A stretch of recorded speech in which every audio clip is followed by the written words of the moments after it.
We've had a very good rally in stocks, particularly off of the summer lows. The appetite for risk is still exceptionally strong. Things are not as screaming a buy. It's fair to be skeptical. It's fair to be careful about it. There is room for this to continue. This is Bloomberg Surveillance with Jonathan Ferro, Lisa Abramowicz, and Annmarie Hordern.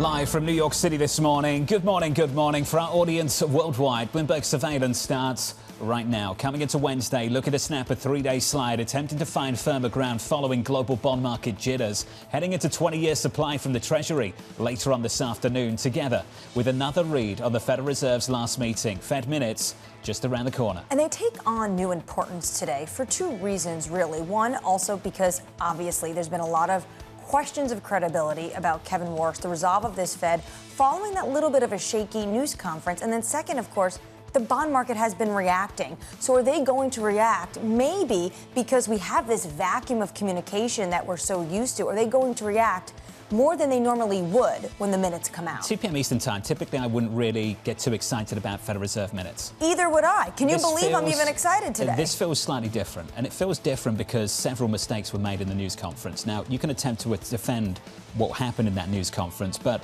I think the idea that they were mistakes was validated by the cleanup act that took place through the Financial Times. Ultimately, that reinforced the idea that errors were made. So you've got an opportunity to massage some of the minutes here, to re-clarify, re-emphasize the message, and 2 p.m.'s the time to watch to see if that happens. Yeah, Mark Cabana put it yesterday saying some rookie errors happened at that press conference, which is why he thinks Jackson Hole is going to be incredibly important, because it's going to be cleanup at the Federal Reserve when it comes to Kevin Warsh's speech. And what's happening on the long end of the yield curve, yesterday Mark Cabana says, I know you guys want to talk about the snowball effect of all of these issues that are affecting the bond market right now. He says mostly a Fed story. Well, let's turn to the bond market now and talk about 2s, 10s and 30s. I have never seen so much ink used to talk about the bond market when 30-year bond yields ended the session lower by 2 basis points. It wasn't a move, it's been subtle, just been a grind higher. It's been really quite orderly. It's the levels people are talking about, not just stateside, and we've said it repeatedly, but worldwide. In Japan, 30-year yields are levels we haven't seen since the 90s.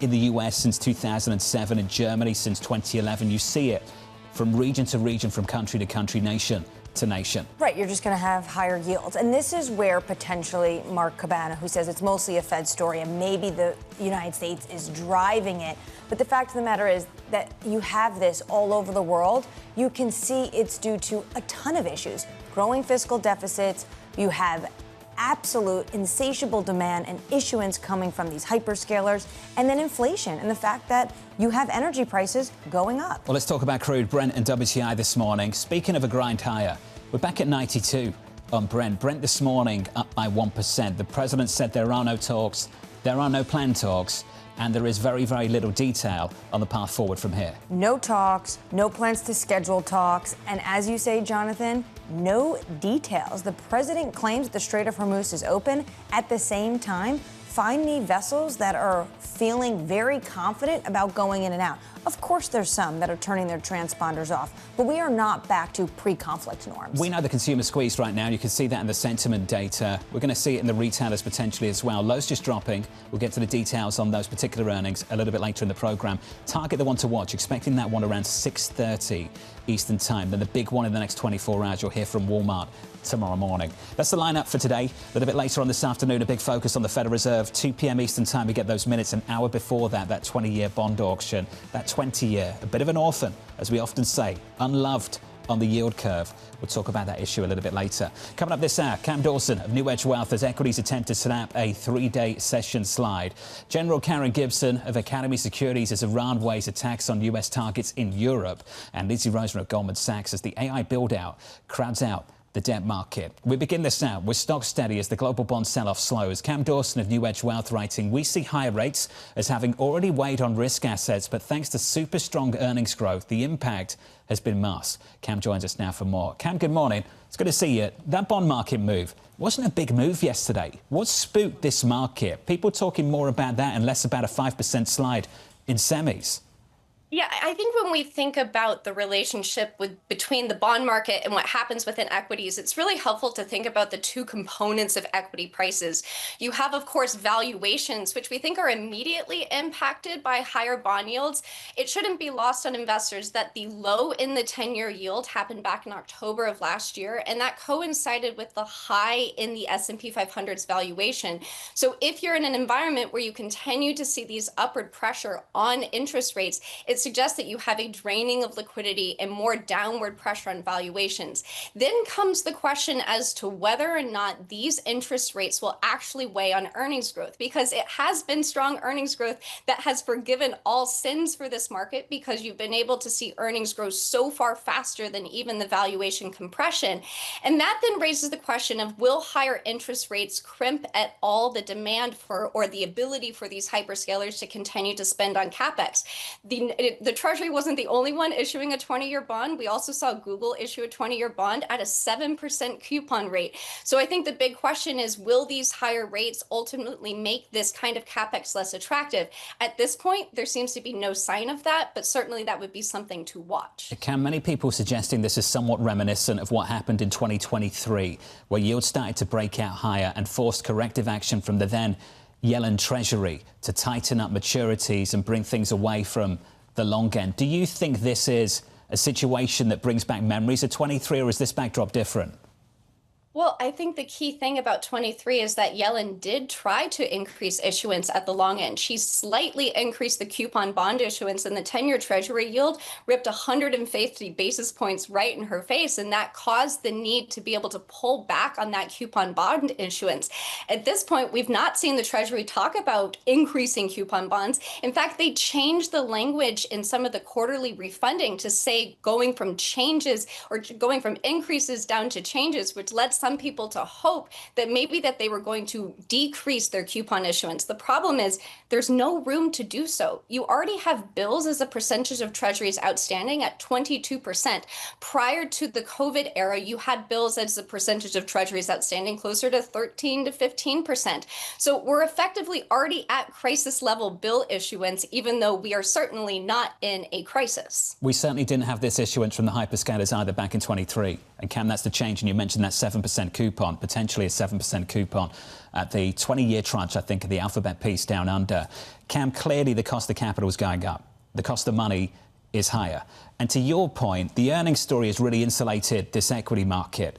But the earnings story increasingly is being powered by the debt issuance by the hyperscalers, and they're going to have to pay up now. So do you think one starts to inform the other? You alluded to it. Does the higher cost of capital begin to undermine the earnings story that's insulated the equity market for much of this year? Does 200 basis points of increased capital costs keep you from spending on what you see as an existential need in order to continue to grow your business? That is the big question for these hyperscalers, because what we're seeing from them is the continued willingness to spend. There was absolutely no sign in the second quarter earnings that they're pulling back on spending at all. And if you look at the consensus expectations for hyperscaler CapEx growth this year, it's now at 96% growth. There's an expectation that will grow another 30% in 2027 and another 20% in 28. And the fascinating thing is that as we get into 27, the expectation is that free cash flow generation is expected to go even more negative for these hyperscalers, which just means that they will have to rely on even more outside capital, even bigger debt raises in order to meet their spending plans. But there's one more catch. If you look at the street consensus into 28, they have an expectation that free cash flow is going to rebound really mightily, not because CapEx is getting cut, because you're going to start seeing a big return on all of this investment. And of course, that is the ultimate question, is what is the ultimate return that we're going to see from all of these dollars spent? And it very much remains to be seen. And at some point, is there a cost of capital at a level that would have these hyperscalers change some of their decisions on what they're spending on and how much they're spending? I think that there's an interesting lesson that we learned in the lead up to prior crises or prior credit issues in prior cycles. what you've typically seen is that long-term bond yields do typically go up later cycle because of this higher demand for capital. And what that leads borrowers to do is actually shift some of their borrowing to be more short-term. So you could see it pre-GFC, you could see it pre the tech bubble bursting. You saw a big explosion in commercial paper borrowing. So for us, the guide mark on the road as to whether or not this is nearing the end or the cost of capital is getting too high is not whether or not Google is able to raise debt at a 50-year maturity. It's whether or not you start seeing more borrowing at the short term because borrowers are trying to get the cost of borrowing down in the very near term. If we start to see some more short-term borrowing, you have a asset liability mismatch, and that could certainly be something that causes the credit portion of a cycle to become more pernicious. We're not seeing it yet, but that's certainly something we would watch given this rise in long-term yields. Cam, for you, do you think the Fed meetings minutes today take on a new level of importance? I think it is interesting as we're going into Jackson Hole next week to see if Chair Warsh is at all serious or all concerned about the rising part of the long end of the yield curve. We know that Trump cares about the long end. We know that Bessent cares about the long end, what is uncertain is if Warsh cares about the long end as well. And if he sees higher interest rates as at the short end as a tool to help him keep long end rates under control. I would think the other thing that's important to watch within the minutes and potentially into next week as well is any mention of the balance sheet. Warsh has been pretty much committed to saying he wants to shrink the balance sheet, but with a 10-year yield knocking on 5%, we're not quite sure if that is necessarily feasible. So given how much of this market is moved by bond market volatility, it certainly is much more important given just the big moves we've seen in the yield curve. Cam, it's good to see you. Cam Dawson there of NewEdge Wealth. Some significant moves in the yield curve at the long end of the curve over the last several months. Seen, you can picture it. Kevin Warsh in his office, door knocks. Outside, the Treasury Secretary, Scott Bessent, with some things to say about that performance in that news conference. This is fiction. I've got no sources for this. You can just imagine the kind of pressure that the Fed chair will come under increasingly if you continue to see this bleed higher in yields. Mark Cabana of Bank of America was alluding to some of this, not that story, but alluding to the idea that tactically speaking, going into next week in Jackson Hole, there's some work to do here. There's some work to do at the Federal Reserve to do something about what's happening in this bond market. If the Fed chair passes the opportunity and doesn't address it and doesn't do anything to say or settle the nerves that we're starting to see emerge in fixed income, not just in America, but elsewhere too, things could get even more jittier. It's jittier a word? I think so. It is in my vocabulary. Jittery? Yeah. Whatever. So, twitchy, yippy. Twitchy is a better word. These are the words that people like to use, especially the president, when it comes to the bond market. And to Cameron's point, it is the long end. It is the 10-year yield that this Treasury Secretary is focused on. And maybe there's not a knock at the door, Jonathan, but we know that the Treasury Secretary and the Fed chair in all administrations have lunch or breakfast every other week. Yep. So they're going to have lunch or breakfast before Jackson Hole. And Jittery. And I imagine Scott Bessent is going to say to Kevin Warsh, you got to clean this up. 470 right now on 10s. 30s, still a problem. Let's give you an update on news worldwide this morning with your Bloomberg brief. Vonnie Quinn has more. Hey, Vonnie. Good morning, John. The UAE says it's cutting all economic ties with Tehran after accusing it of firing ballistic missiles at its territory. The Gulf nation, traditionally one of Iran's main commercial partners, says it's halting trade and financial transactions until further notice. President Donald Trump delaying 50% tariffs on billions of dollars worth of Canadian products for 3 days after 11th-hour negotiations. The White House saying the duties were halted after Canada expressed a commitment to remove discriminations on U.S. autos, dairy and alcohol. The president also saying the Keystone XL pipeline may be awoken from the grave.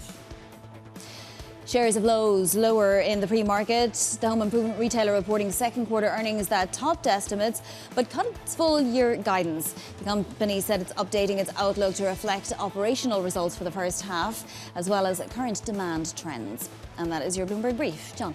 Vonnie, thank you very much. More from Vonnie in about 30 minutes' time. Up next, dipping hopes for peace. Iran is broke, totally broke. I want to give them every last chance before decapitation. They want to make a deal, but they're not going to make the kind of a deal that I feel is necessary. At some point, maybe they'll do something and then they get blown away. In just a moment, we'll catch up with General Karen Gibson of Academy Securities with crude back in the 90s over the last couple of days and holding on to those levels. Live from New York City this morning. Good morning.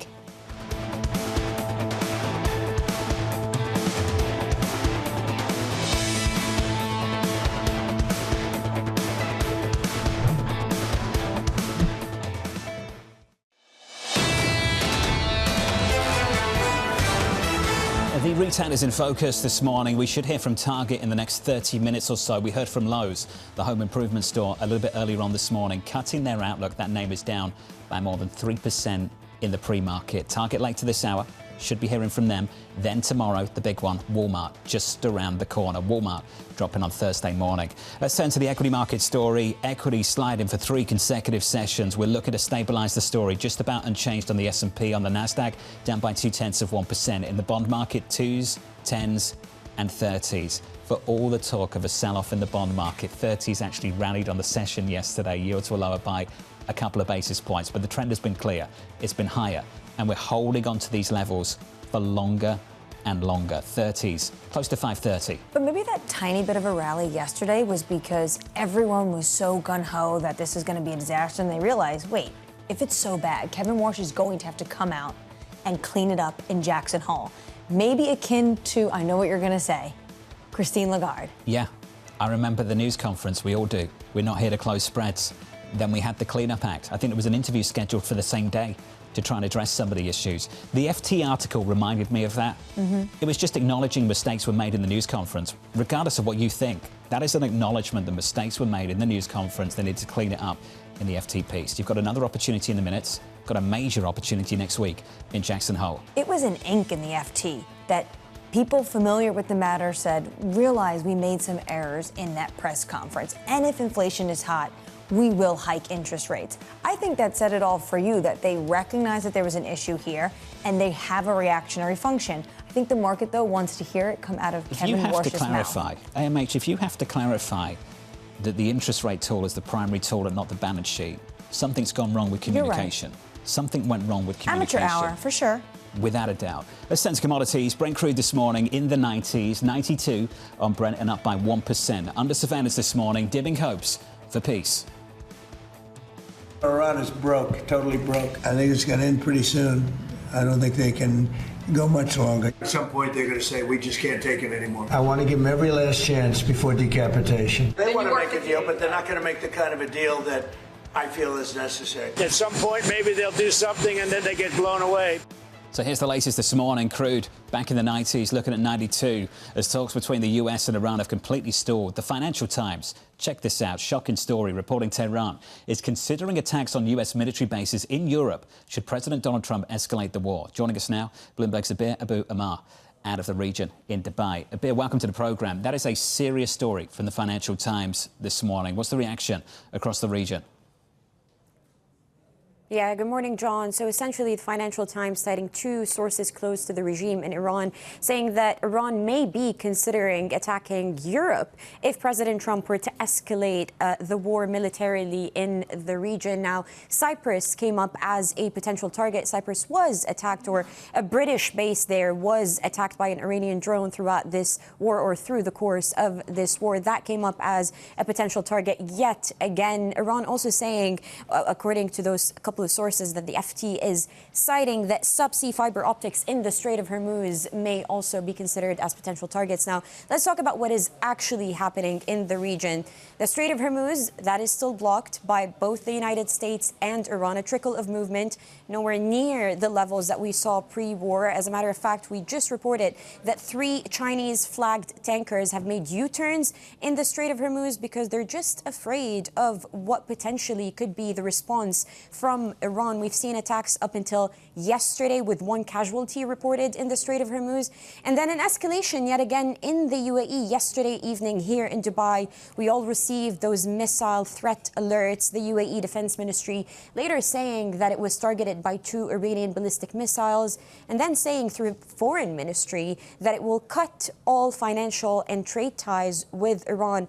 Anwar Gargash, John, who is a very important diplomatic figure here in the UAE, an advisor to the UAE's president, said earlier on X that news of providing financial facilities to Iran is completely untrue. So again, escalations in the region are ticking up once again, and that is really why you're seeing the market reaction. As you have mentioned, Brent edging very close to that $92 on the barrel mark, a 4-day rally. Abir, Appreciate the update and the coverage in the region over the past few days. Abir Abu Amar there of Bloomberg. To build on this, General Karen Gibson of Academy writing, the fact that both sides are making demands they know the other won't accept is a depressing indication of how far apart we are in terms of concessions. General Gibson joins us now for more. General, welcome to the programme. I want to start with that very serious Financial Times piece. From your standpoint, your awareness, your experience, what kind of capability do the Iranians have to reach these bases in Europe?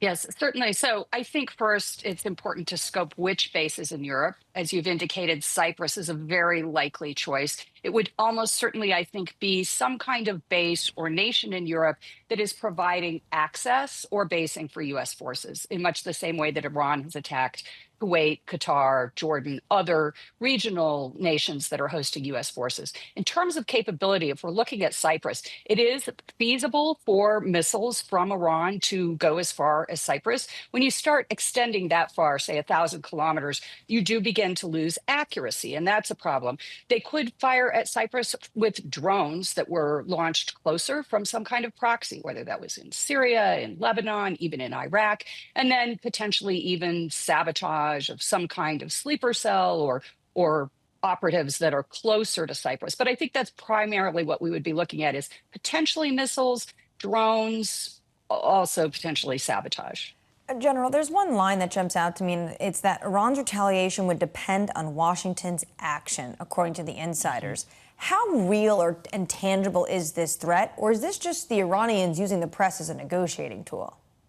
Well, I think both are quite feasible. One, I think the threat of launching some kind of attack against a European state that is hosting or enabling U.S. military capabilities that are being used against Iran is a threat in case the United States escalates. I think it's using these kinds of leaks or communication as a warning of this is what could happen should the U.S. grow tired of this sort of economic standoff and return to more kinetic strikes in much the same way that in this last round of strikes, they exhibited an ability to use proxies to expand against broader oil infrastructure, whether that was in the Red Sea or in Egypt. I think they're also saying, look, we could go even further and we could go to European bases that are hosting your forces, should you choose to return to an escalatory kinetic path.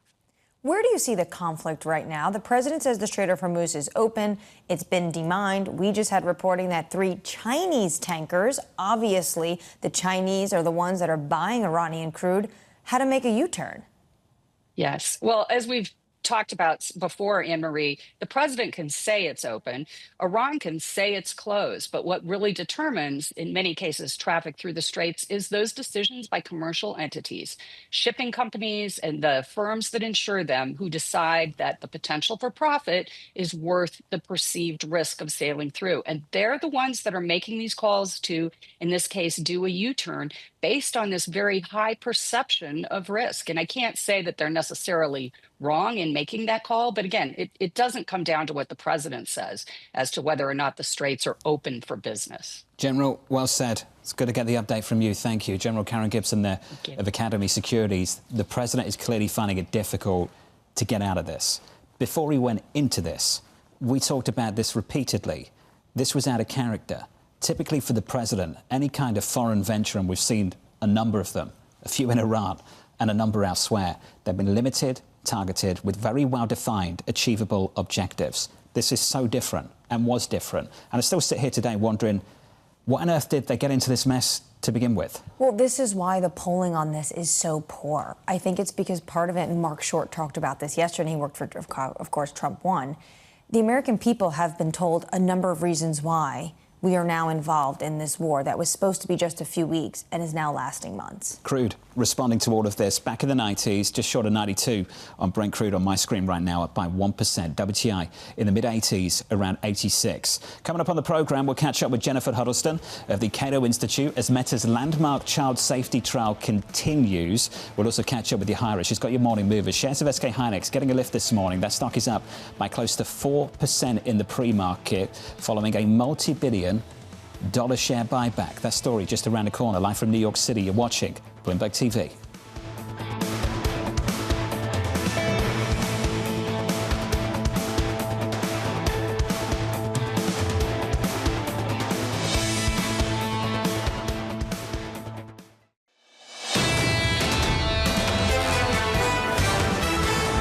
Three-day losing streak on the S&P 500 this morning. Some stability just about on the S&P. We're just about unchanged over the last 3 days, which happens to be the longest losing streak in about a month.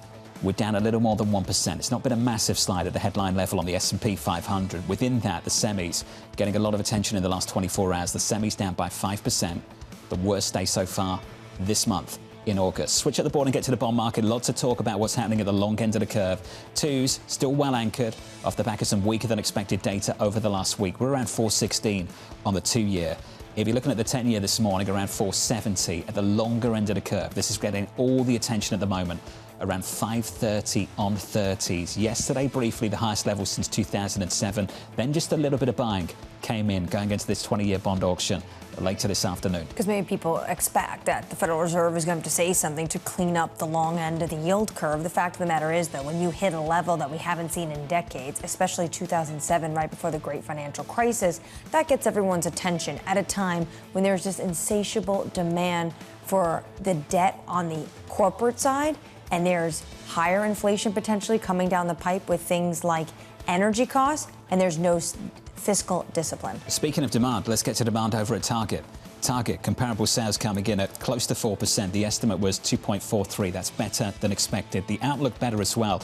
They've lifted their full-year outlook over at Target. The stock is up in the pre-market by a little more than 1%. It's not a massive reaction to some decent news because we've had a huge run-up in this name. That name is up by something like 55% year to date heading into the print as the turnaround effort in Target begins to bite. Yep. We hear from the CEO. We're encouraged by the progress made so far, and we're also clear-eyed about the important work still ahead. Target has made a ton of changes on execution.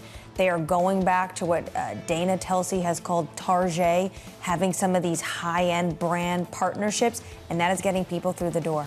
We'll spend some time on that name throughout this morning, looking ahead to Walmart in about 24 hours' time. Target in the pre-market down by about 1%. As we count you down to the cash open, 3 hours away, let's get you some single names. Yahira has more. Hey, Yahira. Hi, John. We start with Lowe's. We are seeing those shares falling 2% in the pre-market after the home improvement retailer cut its full-year outlook, now expecting comparable sales to be flat. That is because Lowe's says consumers are still holding off on those bigger optional home projects, things like renovations and upgrade, echoing the same type of caution that we heard from Home Depot yesterday as higher borrowing costs make those projects more expensive and elevated mortgage rates keep people from moving and, of course, taking on those projects. Meanwhile, we are seeing SK Hynix ADRs also rising nearly 4% in the pre-market after the chip maker unveiled a massive $29 billion share buyback, a move that helped steady the market after yesterday's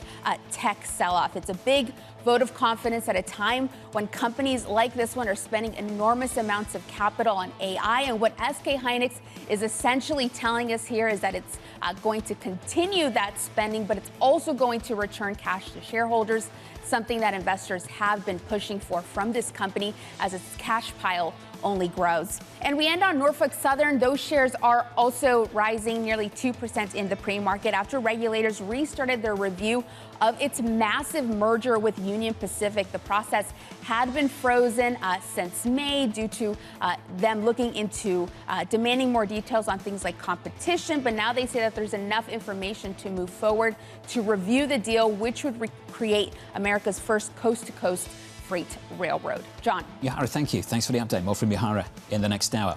On our radar this morning, the president delaying planned 50% tariffs on Canadian products for 3 days. Trump announcing a tentative trade agreement just hours before the deadline. Elsewhere, OpenAI's second quarter results disappointing investors. The Wall Street Journal reporting the company's 18% jump from the previous quarter came in below expectations. Rival Anthropic more than doubling its revenue in the same period. And finally, Pennsylvania Governor Josh Shapiro ordering strict limits on data centers across the state. The new guardrails will require local approval for permits. Pennsylvania joining New York and Texas in pushing back against the facilities which are critical to the future of AI. Because they all want to get reelected. I mean, look at the latest Quinnipiac poll that came out in July. 75% of individuals who live in Pennsylvania said, I would not want a data center in my community. So Josh Shapiro is trying to walk this line because originally he went out, Amazon did a big deal in Pennsylvania, wanted to get tech companies to come into the state, wanted to have that capital flowing, wanted to have those jobs, and then you get the pushback from local communities. What is this going to do to our power prices, our electricity prices? And no matter if you are Republican or Democrat, it is clear I do not want a data center in my backyard. It's bipartisan, to your point. Absolutely. It's blue, it's red. From your standpoint, how are you thinking about the race between China and the United States with this in mind? Because you'll see a very different approach. If you want to build a data center in China, they'll just build it. They don't care about the fallout. They're in quite the same way. They don't have to worry about getting re-elected.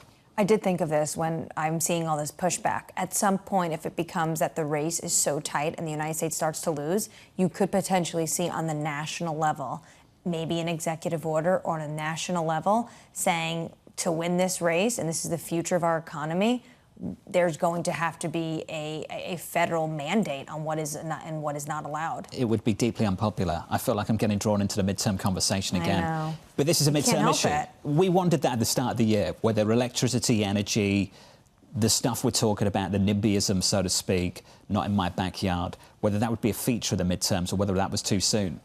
Not too soon at all. Feature of the way midterms. Before the midterms even begin. Feature of the midterms. I think it will be the issue for 2028, and we already saw it play out in the governor race in New Jersey as well as Virginia. That's the latest on Pennsylvania this morning. Elsewhere in tech, the landmark Meta trial entering its second day. The social media giant rejecting accusations it targeted children with technology designed to make them compulsive users. The company projecting the trial could lead to penalties of as much as $1.4 trillion.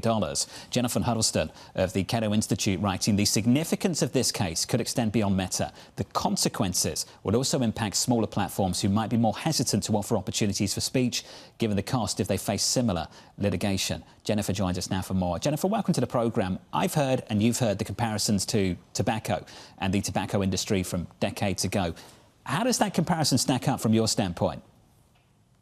I think it's very different because when we're talking about these platforms, we're inherently talking about platforms for expression, both in the way these platforms offer opportunities for users to express themselves, but also in the way that they design their own features, the way that they decide how they want to rank different things. That's also a form of expressive activity. So that makes us very different than some of the other claims or comparisons that we've heard in the past, and means that it could have significant consequences, not only for the development of this technology, but also for users of all ages.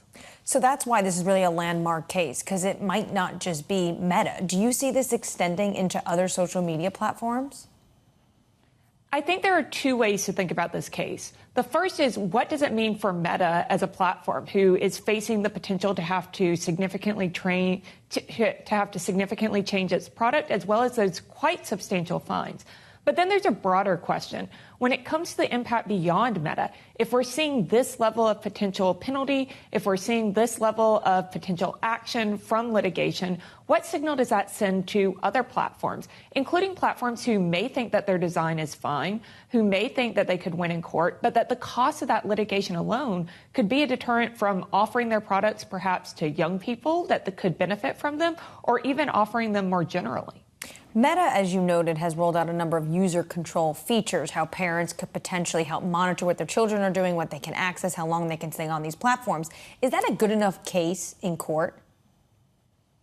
You know, it will be interesting to see how these features come up in court, but they are available. They're available both from the platforms themselves. Meta, as you mentioned, offers many of the features that are being asked, things that like being able to turn off the like button. They've offered a new kind of PG-13 version for teenage users, for teen accounts, that limits who can contact them and the information that they see. And beyond that, there are a number of options available to parents in the market who want to have more information about their teen's social media use. So certainly one of the questions that may come up is, these features are available, the companies are making them available to parents. Why must the government force parents to make those choices? Jennifer, can I just come at this from a very sort of standard approach? For a lot of people, I think, who heard about this case, shocked that they tried to make this addictive. Wasn't that the whole point? What was the difference between making something sticky and something more sinister? What was the dividing line? I think this is going to be really careful, and it's something that we have to really consider when we're talking about these concepts. We'll often hear the term social media addiction thrown around, and that's not an accepted medical term. That's not something that's in the DSM, and it's something that could have significant consequences if we start to see the courts try and recognize this as an addiction when the medical community hasn't yet.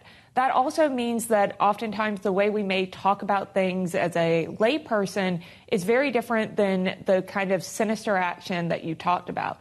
There are a lot of different things that we may continue to use for enjoyment, that we may find beneficial in some cases, and that we may have to have some degree of self-control or oversight from others in our lives in others cases. And so really this is about making sure that users are empowered, and we've seen these platforms try and step up to provide those tools, particularly to parents and younger users. But it's also a broader question of how are we as adults also using these products, and are we modeling the type of behavior to young people in our lives that we want them to use with these products? Jennifer, depending on what the court does, I think this is also going to be still a story in Congress. Could you see Congress acting when it comes to these social media giants?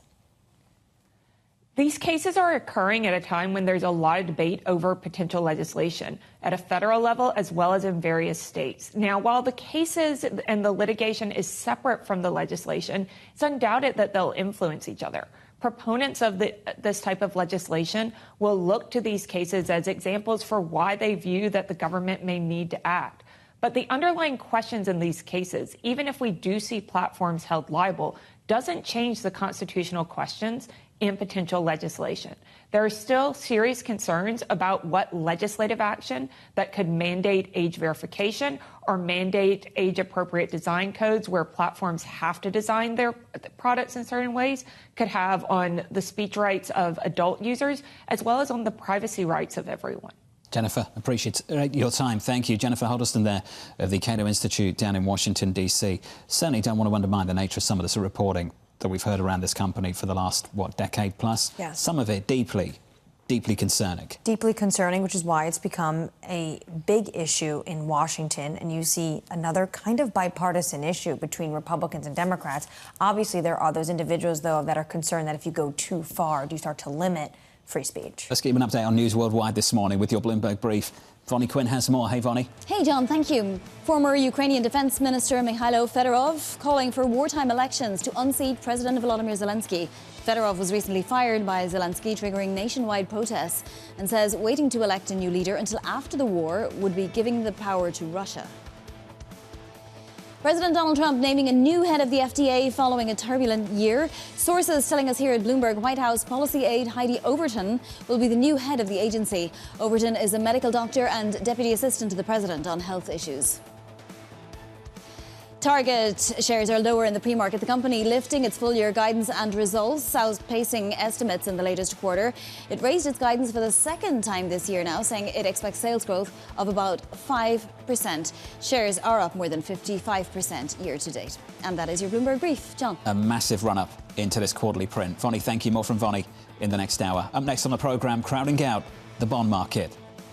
This is the fourth record month for the IG issuance. Traditionally, you have a crowding out when yields get high enough, but that crowding out now faces a challenge from other needers of capital. Up next on the programme, Lindsay Rosner of Goldman Sachs, live from New York City. You're watching Bloomberg TV.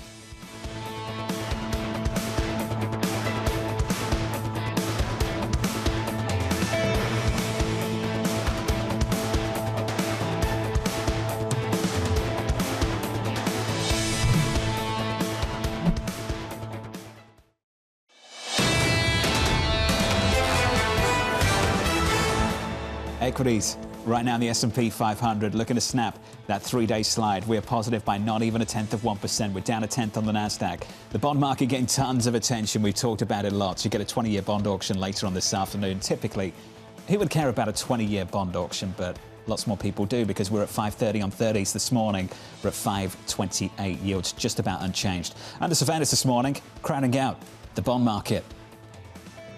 The demand for AI remains insatiable. This is the fourth record month for the IG issuance. Some of those hyperscalers, despite what you're hearing, are able to come to the market at concessions of maybe 10 or 15 basis points. Traditionally, you have a crowding out when yields get high enough, but that crowding out now faces a challenge from other needers of capital. So here's the latest this morning. Hyperscalers crowding out US Treasuries in the race for capital. Big tech on track to issue a record amount of debt this year, helping to push US government borrowing costs to multi-decade highs. Lindsay Rosner of Goldman Sachs writing, it's a market where there are places to play and places to avoid. In terms of hyperscalers, we are underweight in IG, given supply. Lindsay joins us now for more. Lindsay, good morning. Good morning. It's good to see you. Can we talk about that crowding out, that phrase that's been thrown around quite a lot? Where do you stand on that? How much crowding out do you see? Yeah, so that's actually not our thesis. We don't think that there's a crowding out. This year, you flashed the numbers. We're at $1.5 trillion in issuance in IG. That's up 34% year over year. Remember, the IG market is $10 trillion. How you think about how that supply has affected the big level of IG, you look at spreads. There are 81 basis points on the index, 3 wider on the year. That's not crowding out. In terms of hyperscalers, there has been a lot of issuance, but we are seeing that the market is handling it appropriately. And what that means is they're baking in risk premium, that we're seeing anywhere between 20 to 50 basis points of additional spread required to get the deals done. But the deals are absolutely getting done. And I don't think what's happening in the back end of the curve in rates is because of the IG supply. Well, let's just spend some time on IG and then we'll get to the back end of rates. It's been orderly. I agree with you. Yes. Credit spreads are basically unchanged on the month, unchanged on the year for IG. I think they're tighter on the month on high yield the last time I looked. So you're not seeing that bleed into wider spreads. Good. What are you seeing at the hyperscaler level? How much wider are they trading compared to, say, other similarly rated debt in IG? Yeah, so it depends. There's a menu. You have AAA all the way down to BBB. In the AAA, you're actually seeing hyperscalers trade tighter than the cohort. They just have a ton of cash there. In AA's, you're seeing it about 20 basis points wider at the 10 and the 30-year point. And then when you get down into lower quality like BBB, that's where you're starting to see a little bit more spread. And what you see in BBBs is always the question of, does something move from investment grade down to junk? And I think that's what the premium is, because that's the toggle of, will there be so much issuance that it's pushed? We actually believe that the hyperscalers that have BBB ratings right now are solidly going to stay investment grade. So we think it's an opportunity there. This is the difference between an Oracle and an Alphabet, maybe? Yes. I mean, I'm trying to work out whether you're saying buy Oracle right now. Not going to give any buy issuance. I can't. But what I'll say is that I think that the market's been really orderly, and back to places you want to play and places you don't. I think you got to do the fundamental work to figure it out. When you think about the next 12 months, the additional supply that everyone seems to be bracing for, no idea if that's the right word. Yeah, no, I think bracing is right. It's actually the perfect word, because what's going on and part of the market discussion right now is there are bigger issuers in the investment grade market. Take the banks, right? Big difference is the banks tell you what they're going to do, how much they're going to issue, and it's not a surprise. They have earnings, they hit the market. We're used to that, and it's a muscle memory. When it comes to the hyperscalers, this is really new territory, and we're not getting a heads up of exactly what it's going to be, and that's what the market is grappling with. Now, is it too much? Our estimate for 2027 is something like $450 billion for hyperscalers. We think the market can handle that. What's going to happen, though, is we'll reach a point in investment grade where we do run out of space, just by nature of how the index works, the Bloomberg index. If you take the biggest issuer at 2.3%, it's JP Morgan. We're not close there on hyperscalers. They are each somewhere between 0.3% and 1.3%. A lot more to issue to get to that 2.3% level, but we feel like that is a cap. When it comes to all this issuance, how much is that affecting the Treasury market as one of the issues that we see yields rising? Yes, so there is definitely investors saying, what do I want to own? Do I want to own Treasuries? Do I want to own these companies where there's unbelievable demand for compute, demand for AI? Pick and choose your spots. Is it what's causing yields higher in the Treasury space? Sure, there's a little bit of hedging going on, but that's not the reason the back end is higher completely. What's the reason? Yeah, so a few things. We've got this continuing war. We don't know when it's going to end. We have a Fed reaction function. We are really still unaware of what that looks like. Maybe the minutes will give us a little bit more. I don't think we're going to get much, but let's see. And Jackson Hole, I'd say the same. And you've got a question of, is inflation actually going to come down? And is this a Fed that, through that reaction function, will actually be working on that? And then you've got global risk premium. It's not just a U.S. story. It's across the board.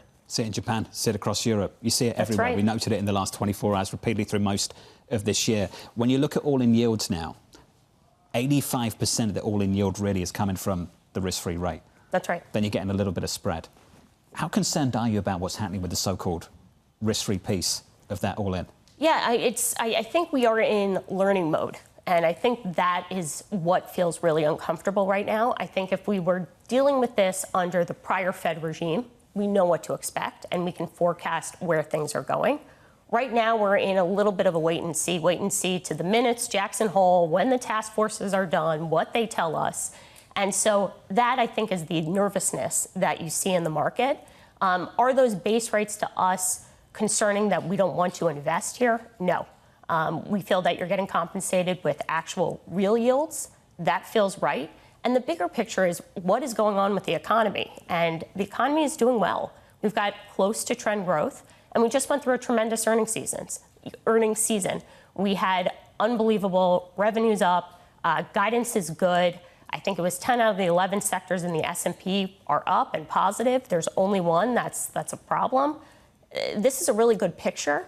And so, yes, those base rates are higher, but I think that's actually an all-in yield you want to take advantage of, not one that you want to be scared of. It's orderly. Yes. I think we all see the same thing. It's orderly, and I think you can construct the argument, and you just did, that it's a reflection of better risk appetite and a firmer backdrop for the economy. But there is that moment when it might become concerning. And if it's not now at 5:30, can you give us an idea of when it would become slightly more concerning? Yeah, I don't think that there is like one yield number that breaks the bank or breaks the U.S. government, right? Because that's who's issuing debt at that level. But it's something we need to watch. We certainly want to watch what is the deficit. By the way, it's growing and continues to grow. But it's what is the economy underneath it? And that, at the end of the day, still looks solid to us. 6%, persistent 6% budget deficits, even with a pretty solid backdrop. We're at $40 trillion, and one of the biggest growing parts of the U.S. budget, you'd think, oh, maybe it's defense. Actually, higher than defense is the net interest payments we have. Yeah. We had corrective action back in 23. Yellen had to respond to some of this. Do you sense that the Treasury might have to respond and do something here? Well, the Treasury is very much on top of what's going on in the price of capital. You've seen that they've moved the issuance in the curve as a result. So they are already making moves. But it really is a much bigger picture on, like, what are we doing in totality on fiscal? And that's what the back end of the curve is telling you. We have some questions. Lindsay, thank you. Just appreciate it. This is what you get from Goldman, isn't it? Just sort of cool, calm. Things are okay. It's cool, orderly. calm, collective. Spreads are still tight. And also, earnings are doing very well. Everyone continues to say that, and they are. Just had a 30% quarter, 30% plus. And I think you made a really good point yesterday. When you look at survey data on the American consumer, it's not great. Everyone is frustrated. Prices keep going up. But then you look at the Bank of America credit card data. Wow, the American consumer is holding up. Lindsay Rosner of Goldman Sachs. Lindsay, thank you. It's good to see you. 30s this morning, 5.28 on 30s. 10s around 4.70. Up next, we'll catch up with the guy who coined the phrase bond vigilantes. Yardeni of Yardeni Research joins us next. Plus, we'll speak to Henrietta Treyz of Veda Partners, Brian Hamilton of LiveSwitch, and Gennadiy Goldberg of TD Securities, looking ahead to those Fed minutes later on this afternoon and counting down to an important speech in Jackson Hole, Wyoming, from the Fed Chair Kevin Walsh. It's going to be incredibly important. Does he do a Christine Lagarde, as you said, and close spreads kind of vibe? A clean-up act out of Wyoming, maybe. That speech about a week away from New York City. The second hour of Bloomberg Surveillance just around the corner.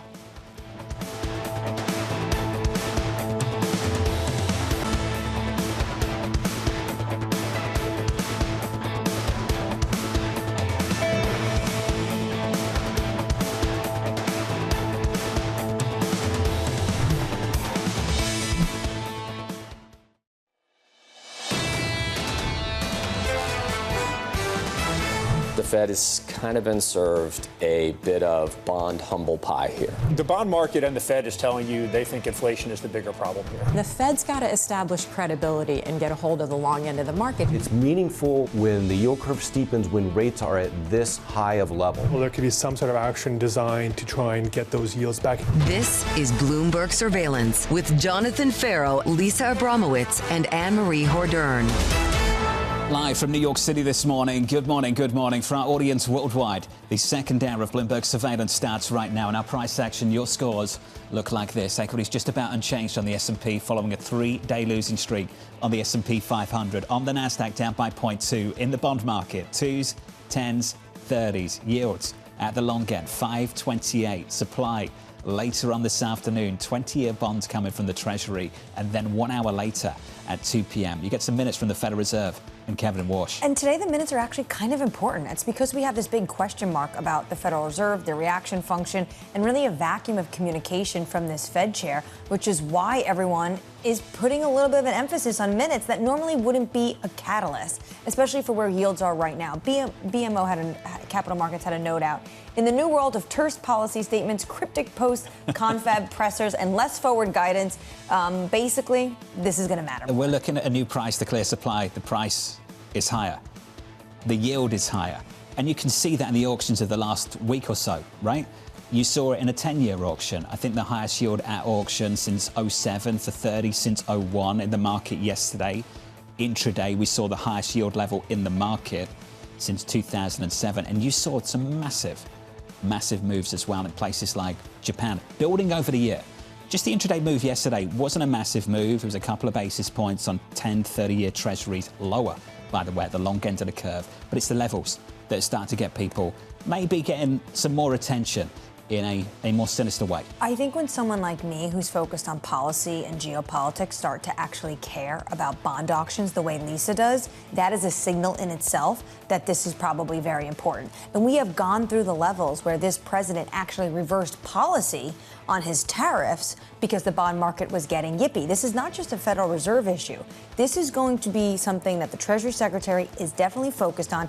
And I am reminded about what he said on this program when he was just Scott Bessent, the hedge fund manager, saying that Janet Yellen was performing stealth QE by moving issuance to the front end, something that, well, he's going to have to continue. So usually when everyone else starts paying attention to the auctions, that's usually a good time to buy. When you start There's to your see, signal, Wall Street. When you start, I wouldn't go that far, because usually what happens, the old cliche is when the policymaker starts to panic, you can start buying. True. I don't know if we're close to that point, but when you start to see the corrective action, when you saw the corrective action under the Yellen Treasury, that was the moment to start buying into Treasuries. I don't know how close we are to that moment, and perhaps that's the thing to watch. Maybe you get some corrective action next week from the man himself, Kevin Walsh, that needs to clean up some of the fallout from the news conference a few Wednesdays ago. Usually people expect August to be a little bit sleepy, but not this one. And potentially now he has this bar, this high bar to clear almost in a way. Or maybe it's so low because people aren't expecting much that he is going to outline really what is his reactionary function. Maybe what we get in Jackson Hole is an extension of the people familiar in the Financial Times. That speech is about a week away. Those minutes a few hours away. We'll get those minutes at 2 p.m. Eastern Time. Coming up this hour, we'll catch up with Yardeni of Yardeni Research, saying it's not time to worry about the bond vigilantes. Henrietta Treyz of Veda Partners, with data centers becoming a growing issue among voters, and Brian Hamilton of LiveSwitch on why Anthropic has the edge over OpenAI ahead of their IPOs. We begin this hour with stocks fluctuating following a 3-day slide as the global bond market rout weighs on investor sentiment. Yardeni of Yardeni Research isn't pushing the panic button just yet, writing, "We've often said that we'll worry about the US government debt problem when the bond vigilantes begin to worry about it. In recent months, they seem to be stirring all around the world." Ed joins us now for more. Ed, welcome to the programme, sir. It's been orderly. The levels are eye-catching, I get that, but it's been orderly. They've not been sort of massive moves that I would say were disjointed or were overly volatile. Ed, from your standpoint, what is the dividing line between something you're comfortable with and something you're uncomfortable with? I think 5%. We already had an example of sort of a mini debt panic back in 2023 when the bond yield went from 4% in early August to 5% on November 1st. And as Annmarie pointed out, Treasury Secretary Janet Yellen kind of saved the day by doing a mini QE and issuing more in bills. Basically telling the bond vigilantes, okay, I get it. You don't want me to increase the amount of money I'm going to raise in the bond market. I'll do it in the bill market. And it looks like Treasury Secretary Scott Bessent, who at the time thought that was a bad idea, is doing exactly that. So I think that'll help some. But look, a lot of this increase in bond yield so far this year occurred in March when the war hit and oil prices soared. So there was a lot of concern about inflation back then. And now the concern is what's going on in Japan, that the Treasury Secretary had to intervene to support the yen by selling euros, which was, I don't know if he got permission to do that from the Europeans. But that was sort of a shocker. And then, as you mentioned, we've got the total uncertainty created by Kevin Warsh, where he keeps saying there's a task force for that.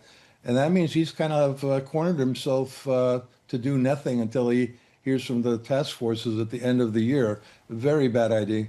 Ed, we've lived with a lot. We've lived through a lot, certainly since the pandemic. This market's got through a lot. I recall a conversation I had with Bullard, the former New York Fed president, where early on coming out of the pandemic, he was talking about Fed funds that might need to get to 5%. And at the time, it sounded absolutely crazy, because if you said to anyone in this market, the Fed would take rates to 5%, they would expect the economy, both the economy and the market, to crater. Sure. And Ed, that didn't really happen. Do you think we can live with this? Did not.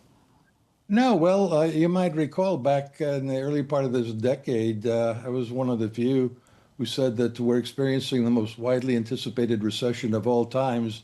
That isn't going to happen. It all speaks to the resilience of the economy, the consumer, capital spending.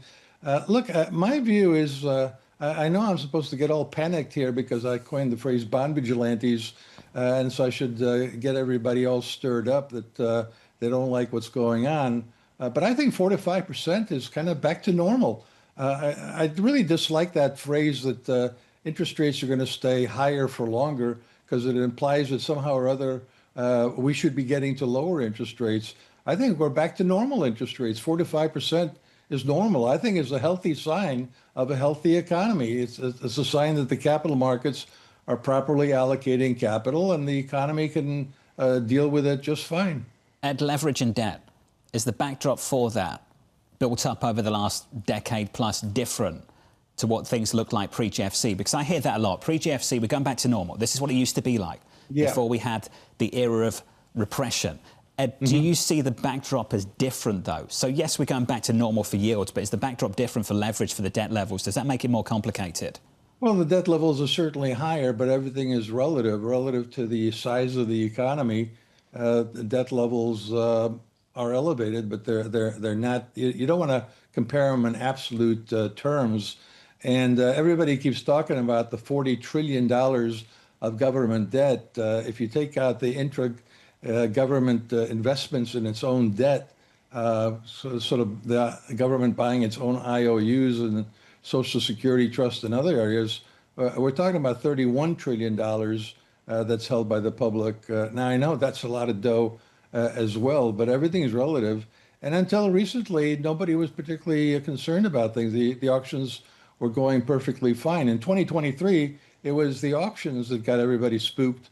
But at 5%, a lot of people said this is a great yield. And we may get to 5% this time around, and I think you'll see the same reaction, that this is a great yield to lock in. Ed, on that $40 trillion of debt, and you've noted this in your research, we're paying $1 trillion a year in interest. At some point, do you expect policymakers to do anything? Yeah, well, you quoted me as saying that I'm not going to worry about the debt situation until the bond vigilantes worry about it. So, I'm realistic. I have my eyes open. I was getting jittery in 2023, and the Treasury came in with the issuing more bills. And I'm concerned. I'm not going to tell you that I'm not concerned. But then again, I've been talking about 4 to 5% as being the new normal range. So I'm not going to particularly get freaked out by the fact that we're getting closer to the top of the range. Quite the opposite. I see it as a good opportunity to buy bonds. And with regards to the interest issue, it is a big deal. But at this point, I think the auctions will tell all. At some point, we may very well have what people like Ray Dalio have been saying could be an imminent debt crisis. But we do seem to be able to put it off for a bit. When I coined the phrase bond vigilantes in 1983, I went back and read what I wrote. And I wrote that the bond vigilantes were very upset about $250 billion deficits. Now we're talking about $1.5 to $2 trillion, and we're still basically at normal bond yields. At competition with equities, you mentioned that maybe there's an opportunity to buy into bonds. Where does that leave you call on stocks? Well, I'm still using 8,400 for the S&P 500 by the end of the year. Actually, I just kind of revived the Fed stock valuation model. Back in 1997, I coined the phrase Fed stock valuation model just in time for it to stop working. And now there seems to be a tight correlation again. They're tracking each other closely again, which is the 10-year bond yield and the S&P 500 forward earnings yield. The forward earnings yield is simply the reciprocal of the forward PE of the S&P 500. And at 5%, let's say we get to 5%, 1 divided by 5 gives you a 20 fair value multiple. Well, that's kind of where we are right now. And I think, meanwhile, earnings keep going up. I think by the end of the year, the market's going to be discounting $415 a share for earnings next year. Right now, the analysts are already talking about 408, so that's not a big call. 415 times, let's say, 20.24 is what it takes to get to 8,400. And I think we're still going to get there. Look, semiconductors had a bad day yesterday, but it's not because analysts lowered their heady earnings expectations. It's because the PE came down. They're getting cheaper. Earnings have been tremendous, without a doubt. Ed, thank you, buddy. It's good to see you. Ed Yardeni there of Yardeni Research. Pretty comfortable with where bond yields are at right now and comfortable buying into this equity market too, following a 5-day slide on the semis in yesterday's session. Equity futures at the moment just about positive on the S&P 500 with an update on news worldwide with your Bloomberg brief. Vonnie Quinn has more. Hey, Vonnie. Hey, John. Good morning. Iran is weighing attacking U.S. military targets in Europe. The Financial Times reporting 2 regime insiders said forces have assessed striking U.S. assets in southeastern European countries if President Donald Trump escalates the war. Pennsylvania Governor Josh Shapiro ordering strict new guardrails to limit new data centers in the state, requiring that new developments obtain local approval to receive state permits for the projects. The new rules will also push projects to find local sources of clean energy. Moderna and Merck announcing their personalized cancer vaccine helped cut the recurrence of melanoma in a large late-stage trial. Shares of Moderna surging on the news, the results marking the first positive final stage trial for any mRNA-based cancer therapy. And that is your Bloomberg Brief, John. Vonnie, thank you. More from Vonnie in 30 minutes' time. Up next on the programme, the growing backlash against AI. We know AI is unpopular. We know specifically among younger voters, so 18 to 29. The concerns are really electricity inflation and what you're paying for your utility bill. Up next, Henrietta Treyz of Veda Partners, live from New York City this morning. Good morning.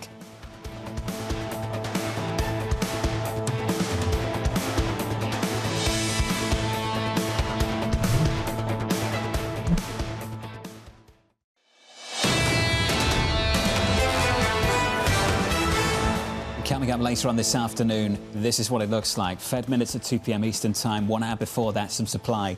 20-year bonds coming from the Treasury. Increasingly taking on a bigger focus given the moves we've seen over the last several months. That's the week ahead.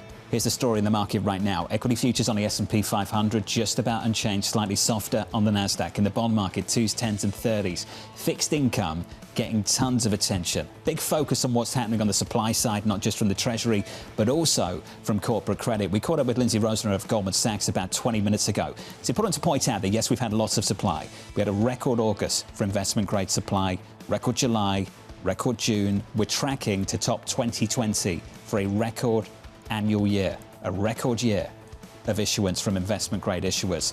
And yet still, on the year and on the month, investment-grade spreads are only wider by about 3 basis points. The move, the higher capital prices that we're paying up right now, driven almost entirely by Treasuries and what's happening at the long end of the curve. So what do you need to fix it? This from Gennadiy Dingra over at BNP Paribas. Either one, 30-year bond yields keep rising as Fed credibility remains in question, or 2, the market needs to price 3 to 4 hikes, i.e. higher front end and long end yields before yields can stabilise. So Gennadiy is basically making the point, we'll catch up with him later this week. that to settle this situation, you need high yields from here, which is probably not what the Treasury wants to hear at the moment. You have to have maybe some bad reactions, so then you get a good outcome potentially from the Federal Reserve. Mark Cabana yesterday was basically saying, I know everyone's talking about all these issues maybe affecting the long end, but it really comes down to the Fed. And it comes down to the fact that basically a question mark was left after that press conference. It wasn't whiny bond market. It was the fact that the bond market was left basically to a lot of open-ended questions from this Federal Reserve. And the chair has a chance to maybe make it a little bit clearer next week. Every new Fed chair makes mistakes. Every central banker at some point makes mistakes. But there was some rookie-level stuff in that news conference, right? We talked about it yesterday. A couple of things worth pointing out. Not really committing to the way we measure inflation right now. Kind of gives people the idea that Can't maybe... move the goalpost. Right, we'll move the goalpost. 2, on the primary tool to address inflation. Balance sheet, maybe, maybe not the interest rate policy. That's rookie-level stuff too. That all contributed to a lot of that stuff, to the uncertainty around interest rate policy. It's not been helpful. It doesn't help also because we've got a really unforgiving backdrop right now with crude, and you can check out crude this morning in the 90s again, at 92. And I think that's worth pointing out repeatedly. The backdrop for mistakes and communication errors is really unforgiving worldwide. It feels very fragile right now when you have higher energy prices, and it's not just been for a few weeks. And of course, crude and WTI, maybe they're higher, but then look under the hood in what's going on in jet fuel and gasoline. These are some of the concerns that why I'm so excited to hear from the Walmart CEO. He said if these prices continue to go higher, it might start to affect how we have to price some of our goods. Brent crude close to 92. So far this morning. Let's talk about the politics. Under surveillance this morning, the growing backlash against AI. We know AI is unpopular. We know specifically among younger voters, so 18 to 29. The concerns are really electricity inflation and what you're paying for your utility bill. That is more a phenomenon at a regional level rather than national, but it's certainly part of the discussion and part of the reason we're seeing this real political constraint in building out these data centers. So here's the latest this morning. Pennsylvania Governor Josh Shapiro ordering strict new limits for AI data center build-outs. Annmarie, we've seen this in New York.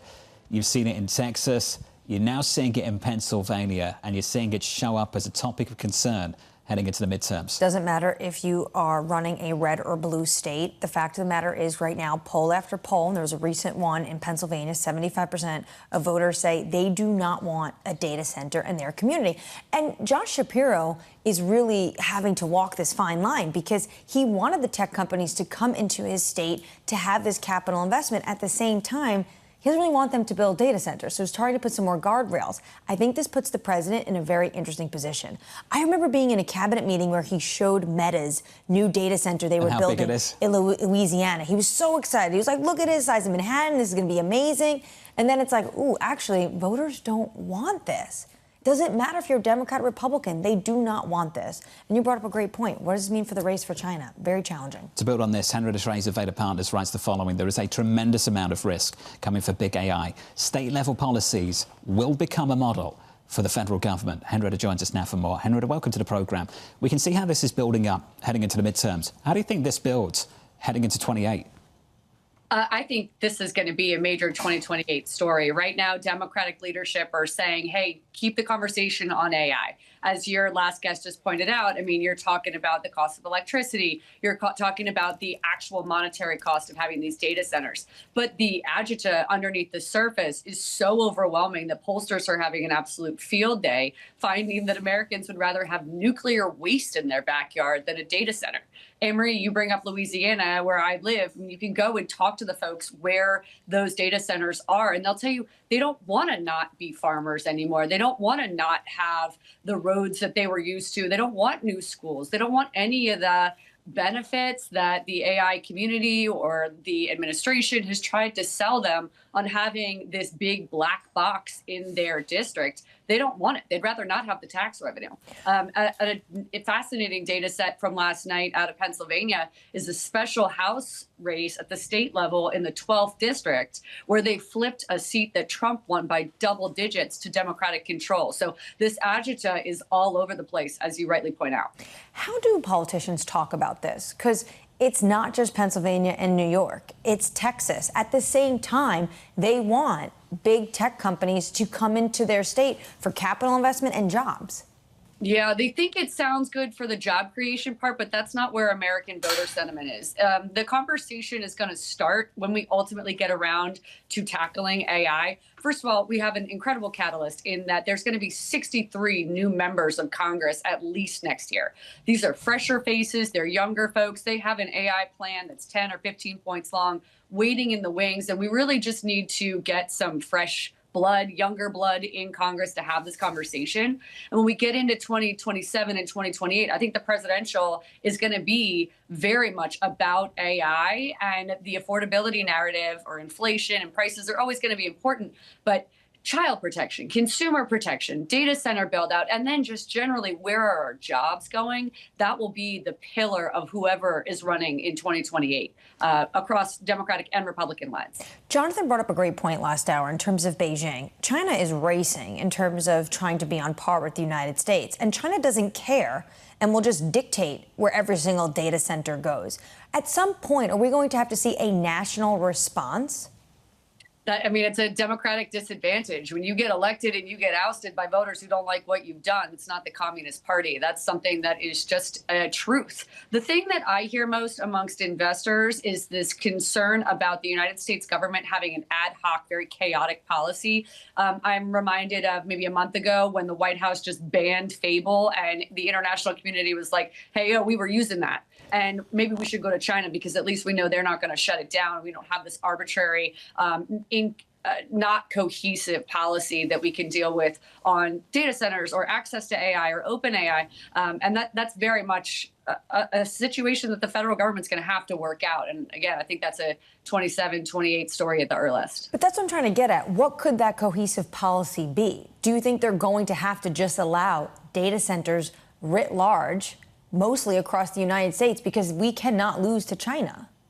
I think so. I do think that that is the case. And you're going to see rollout wherever is possible. And as Americans hopefully get a little bit more comfortable with understanding what AI is going to bring, that will be conducive to the conversation. But China absolutely has an advantage here in that they do not need to coordinate with their public.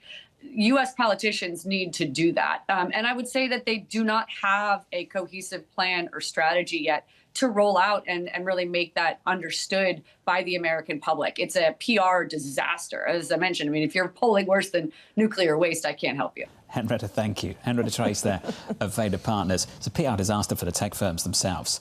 And in many ways, they've exacerbated these problems, given the way they talk about the technology and the impact it might have. Like you're not going to have a job? Right.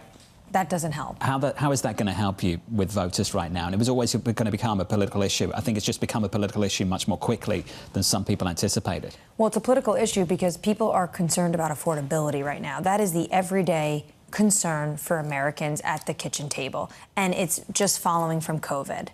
This is what the problem is, because data centers mean potentially higher electricity and higher costs for houses that are close to that data center. So that's the primary concern. And then it becomes not in my backyard, will you take my jobs, et cetera, et cetera. NASDAQ futures this morning down by around 0.1%. Equity futures on the S&P just about positive. In just a moment, we'll catch up with Brian Hamilton of LiveSwitch on why Anthropic has the edge over OpenAI going into their blockbuster IPOs potentially over the next 12 months. Plus, Sucharita has some morning movers for you. Moderna surging on promising results from a new vaccine. That stock is up big time in the pre-market. More on that in just a moment. From New York City, you're watching Bloomberg TV.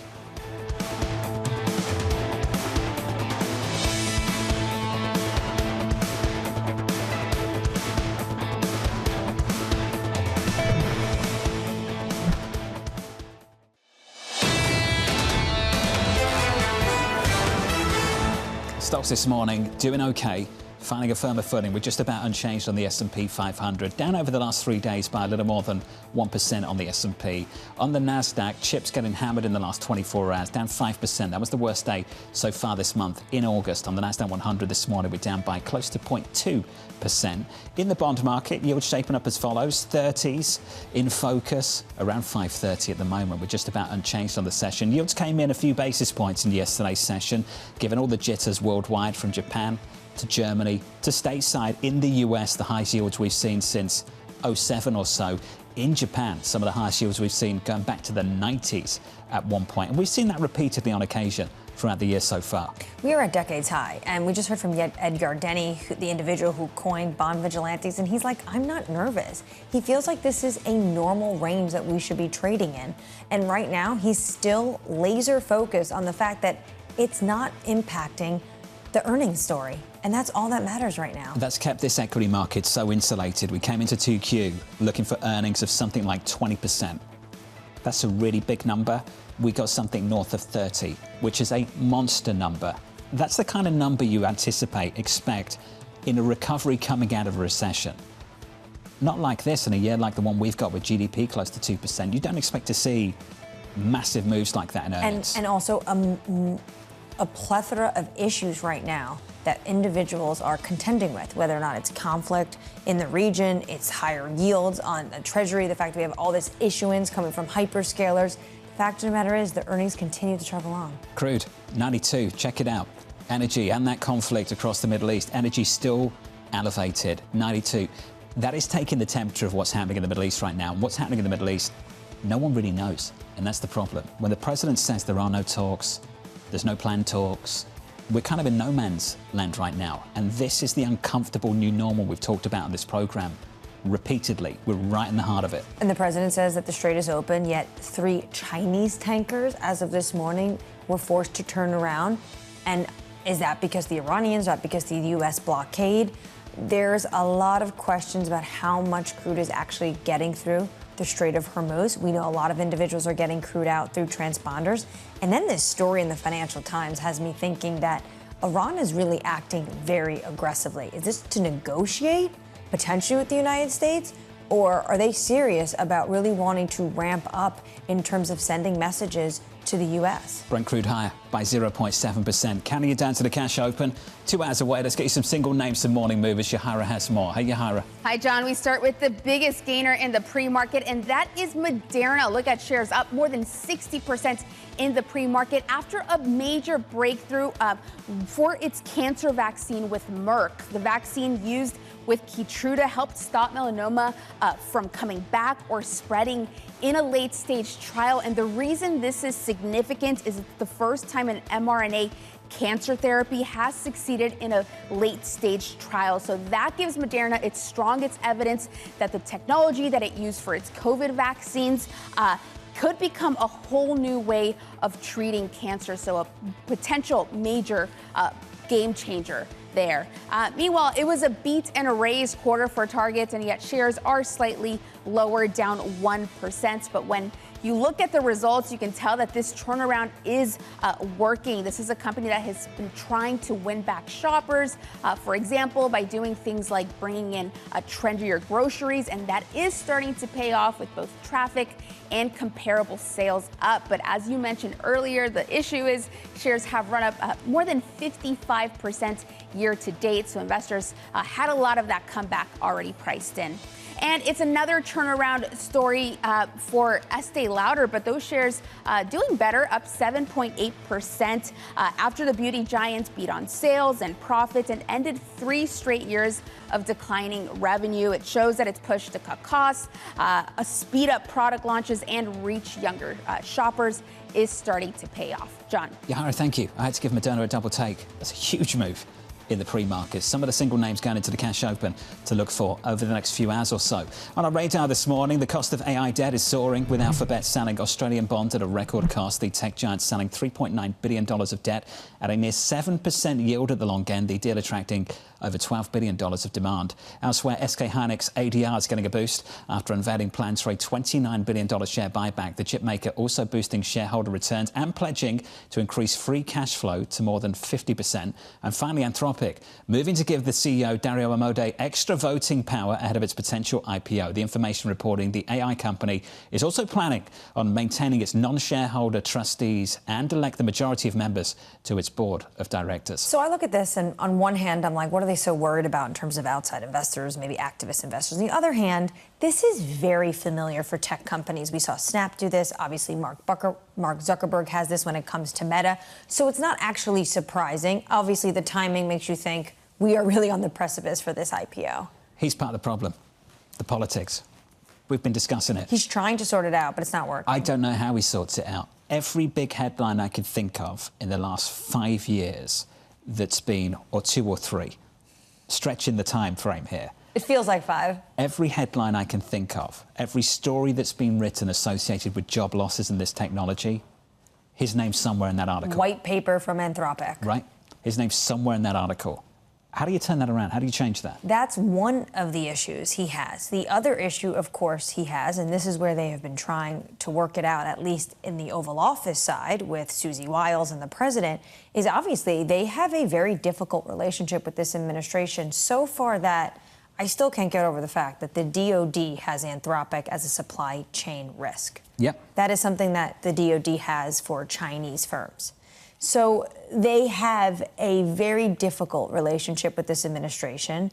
And at the same time, the public has a very, not a great view of AI in general, partially because of the white papers coming out of Dario and Anthropic and how he talks about it. The political backdrop is getting worse, not better. Let's put it that way. Let's stick with Anthropic. The Wall Street Journal reporting the Claude makers' sales for the second quarter topped OpenAI for the first time. This is both tech giants are racing towards blockbuster IPOs. Brian Hamilton, the chair of the enterprise software firm LiveSwitch, writing, "In the land of the insane," which is anything about AI, these are sane buying opportunities. Anthropic looks like a better buy based on just the financials. Brian, I'm pleased to say, joins us now for more. Brian, it's always good to see you, sir. Thanks for making some time for us. What do you think is the appropriate multiple to put on trailing sales for a company like Anthropic, like OpenAI? Great question. If you double a penny every single day for 30 days, as you guys know, it's $3 million. So these companies are growing incredibly quickly, Jonathan. Look at Anthropic. They grew 800% last year. I've never seen a company grow that much. So it's very difficult to peg these multiples. So they're going to be about 25 to 30 times trailing revenue. That's not super crazy relative to the market. Is the price of that growth getting more or less expensive, Brian? I think it's getting less expensive. You know, remember we talked about SpaceX and, you know, those guys came out at 100 times revenue. And now they've doubled their revenue. They're down to 50. So the key is this, growth. And they're spending a lot of money. But remember, guys, their net profit margin, they're losing money, but they're losing less money per dollar of revenue. So their margins are getting better.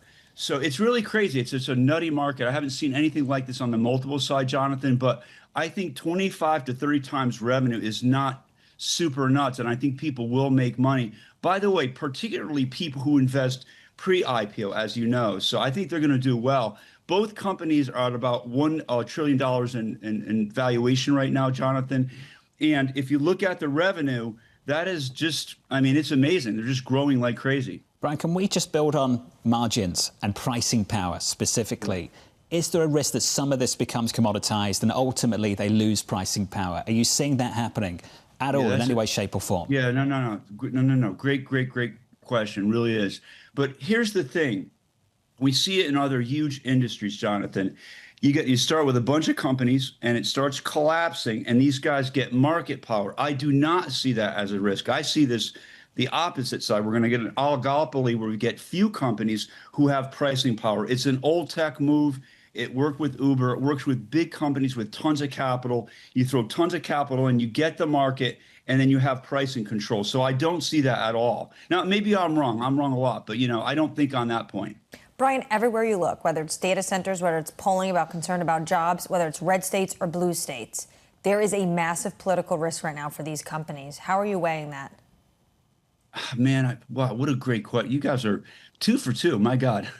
I think there's a big difference between the public and angst and I don't want to understate that. But look, the companies are growing quickly and you got to look at it. There's a difference between what the public thinks and what the investors are going to think. I think these companies are going to do well. And I hate saying it and I don't like saying it because the implications of AI, you guys were talking about the Middle East before, you know, what's easier to talk about, the Middle East or AI? You know, they're both very complicated issues. And I would say AI is more complicated than the Middle East. We don't really know, but there's a lot of public angst. I don't want to understate that. But will that have an effect on these companies? It's just they're growing. I mean, look at ChatGPT, 800 million weekly users. So people are upset about it. Annmarie, but they're using the technology, you know, and the companies are growing. I mean, it's just sky high.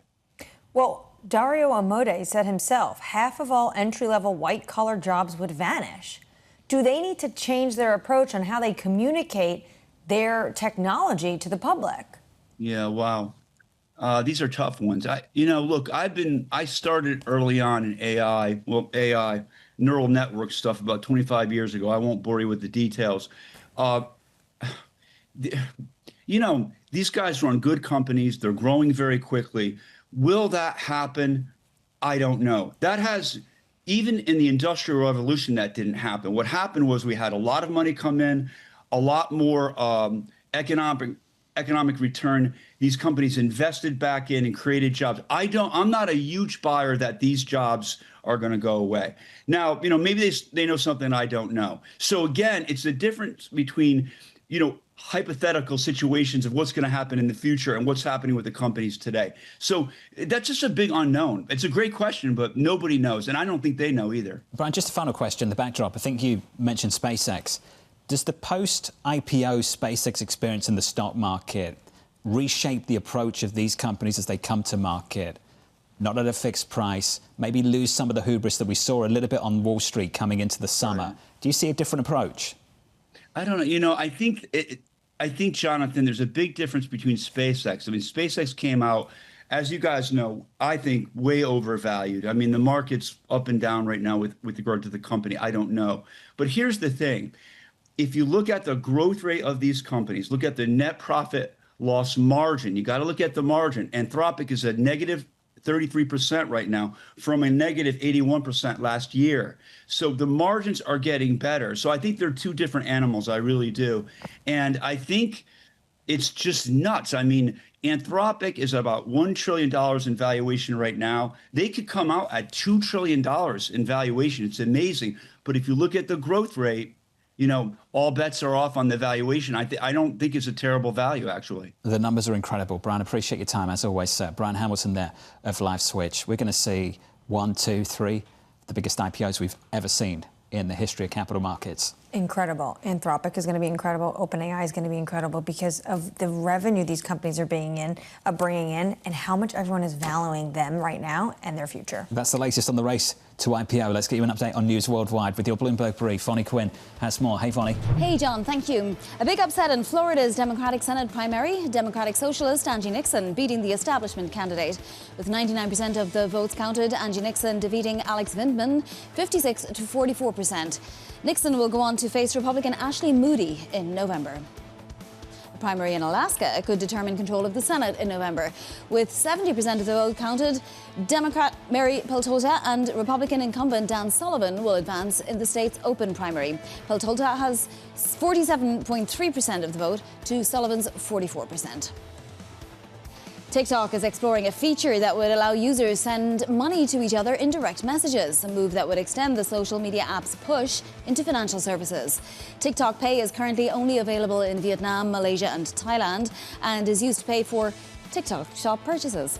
And that is your Bloomberg Brief. John. Bonnie, thank you. More from Vonnie next hour in 30 minutes' time. Up next on the programme, repricing risk. The Fed has kind of been served a bit of bond humble pie here. I think it's still a market that recognizes, okay, the Fed is going to probably sit on the sideline for now. We still don't really understand what the longer run plan is. Investors are demanding greater compensation. Michael Banner of Bank of America has just been on fire the last couple of weeks. We'll extend the conversation with Gennadiy Goldberg of TD Securities, who will catch up with him on the other side from New York City. You're watching Bloomberg TV.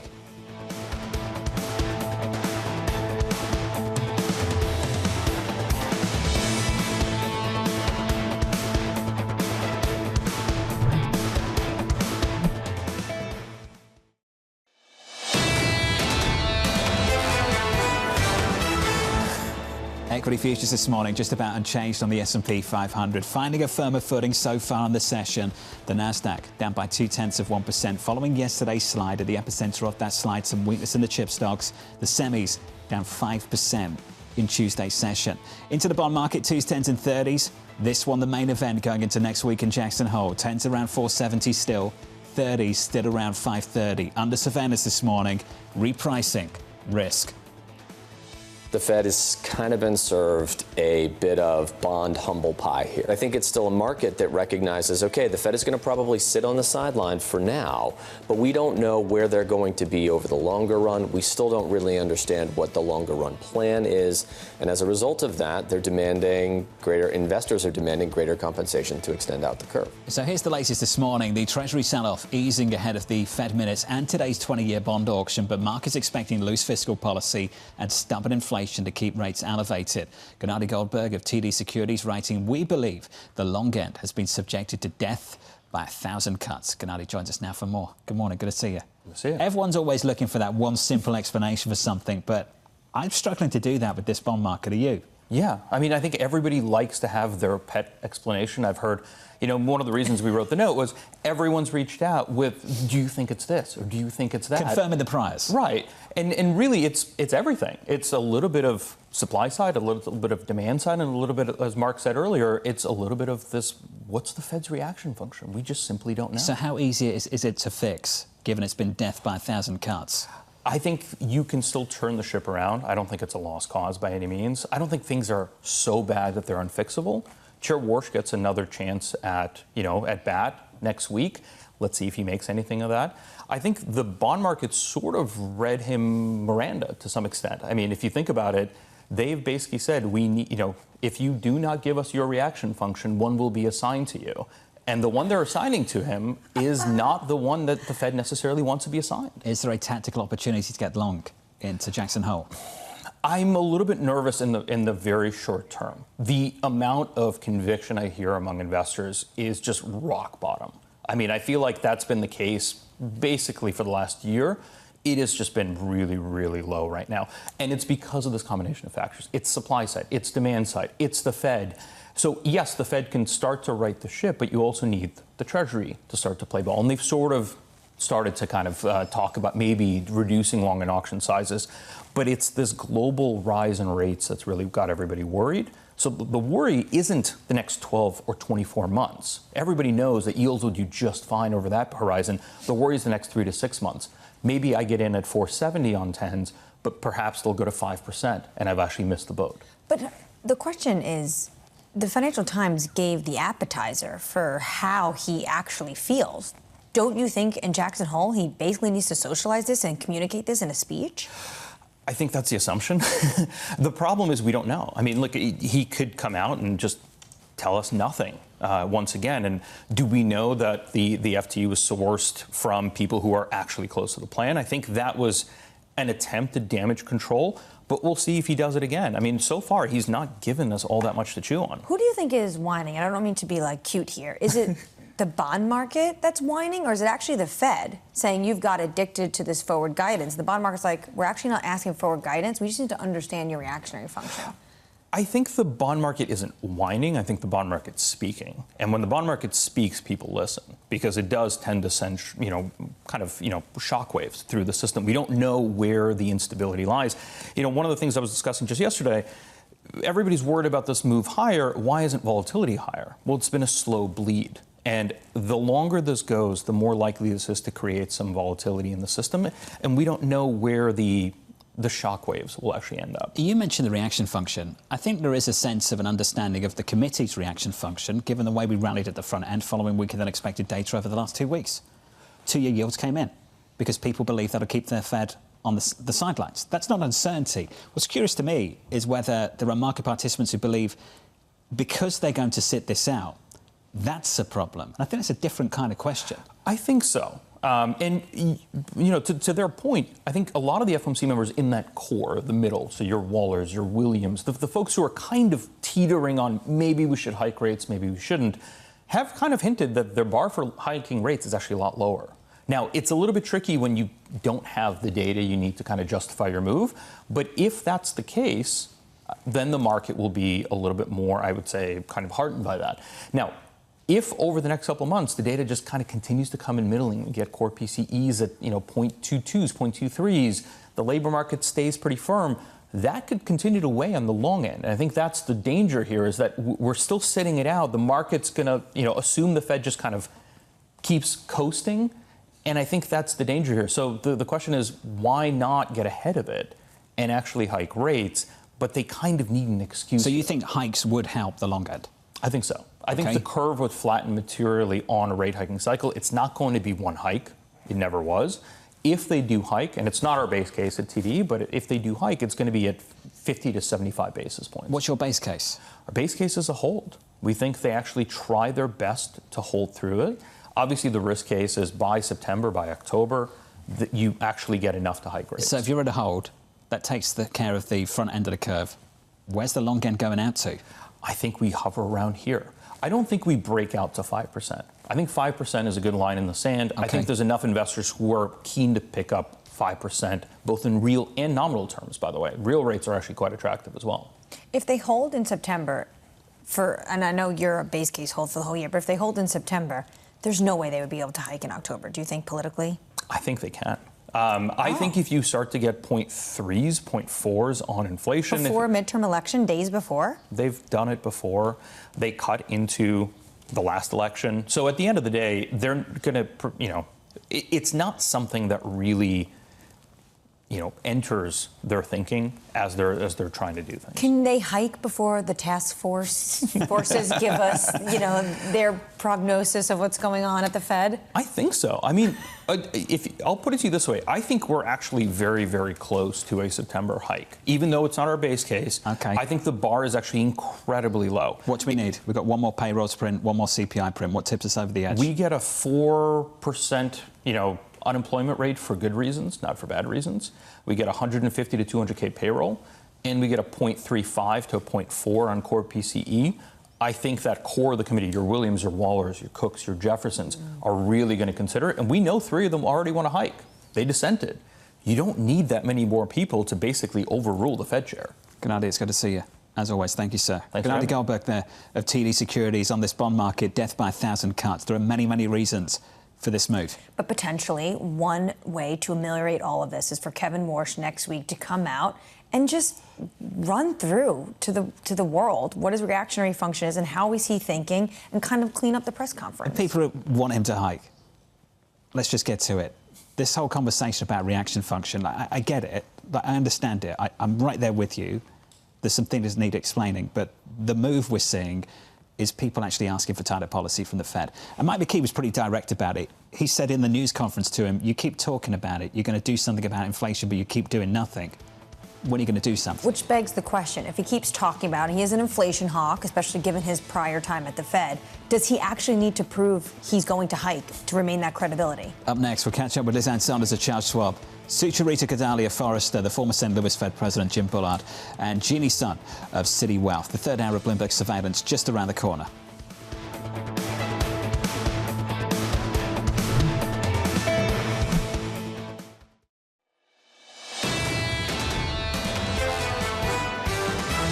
We've had a very good rally in stocks, particularly off of the summer lows. The appetite for risk is still exceptionally strong. Things are not as screaming a buy. It's fair to be skeptical. It's fair to be careful about it. There is room for this to continue. This is Bloomberg Surveillance with Jonathan Ferro, Lisa Abramowicz, and Annmarie Hordern. Live from New York City this morning. Good morning for our audience worldwide. The third hour of Bloomberg Surveillance starts right now. Bramo back tomorrow following that bond auction later on this afternoon. She's missed out the last few days. Your scores look like this morning. Equities just about unchanged on the S&P 500. The Nasdaq down by 0.25%. Into the bond market, 2s, 10s and 30s. Things settling down. Well behaved so far this morning.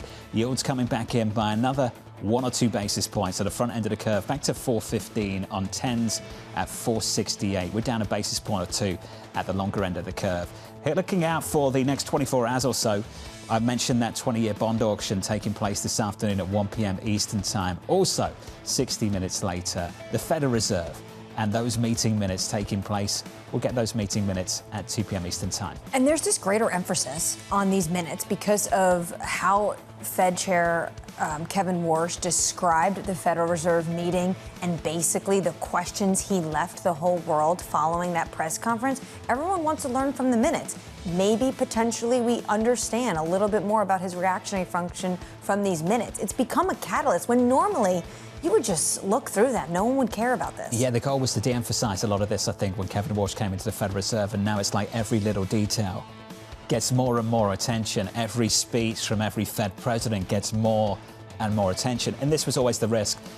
Whenever the incoming Fed chair, whenever we talked about it, at every opportunity, we talked about a man who was going to try and de-emphasize communication, reduce communication. And we always said, you just outsource communication to somebody else. You put even more weight on someone else's speech. Bianco Research said it well. You've now got 12 individual policymakers, right, with equal power and equal weight.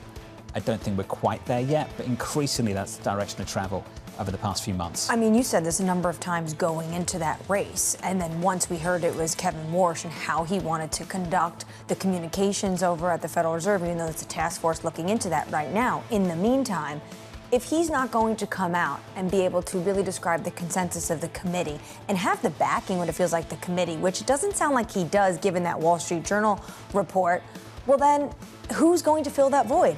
Everyone else at the FOMC. Pull up the bond market again this morning, 2s, 10s and 30s. The Fed chairman's had a role to play. That is undeniable. You saw it in the move, in the news conference, at the long end of the curve. Without a doubt, that much is true. We said earlier this morning, though, the backdrop in fixed income at the moment is so unforgiving. It's almost unfair to anyone new to step into this seat and try and make any kind of changes. He's going to have to learn to read the tea leaves right now. The tea leaves aren't great in fixed income. The problems are building beyond just the shores of the United States. We've talked a lot about what's happened with Japan. It's obvious why the Treasury Secretary got very nervous about the Japanese monetizing dollar reserves, because we're seeing these kind of moves at the long end of the curve. Right, which is why we saw intervention, and then likely, I could imagine, a phone call, and then you're seeing some policymakers come out and say, okay, maybe we'll have to hike interest rates. And it's not just Japan. It's Germany. It's France. It is worldwide. And on top of that, you also have massive amounts of issuance going to down under in Australia when it comes to hyperscalers. And you still have an inflation backdrop when it comes to higher energy prices.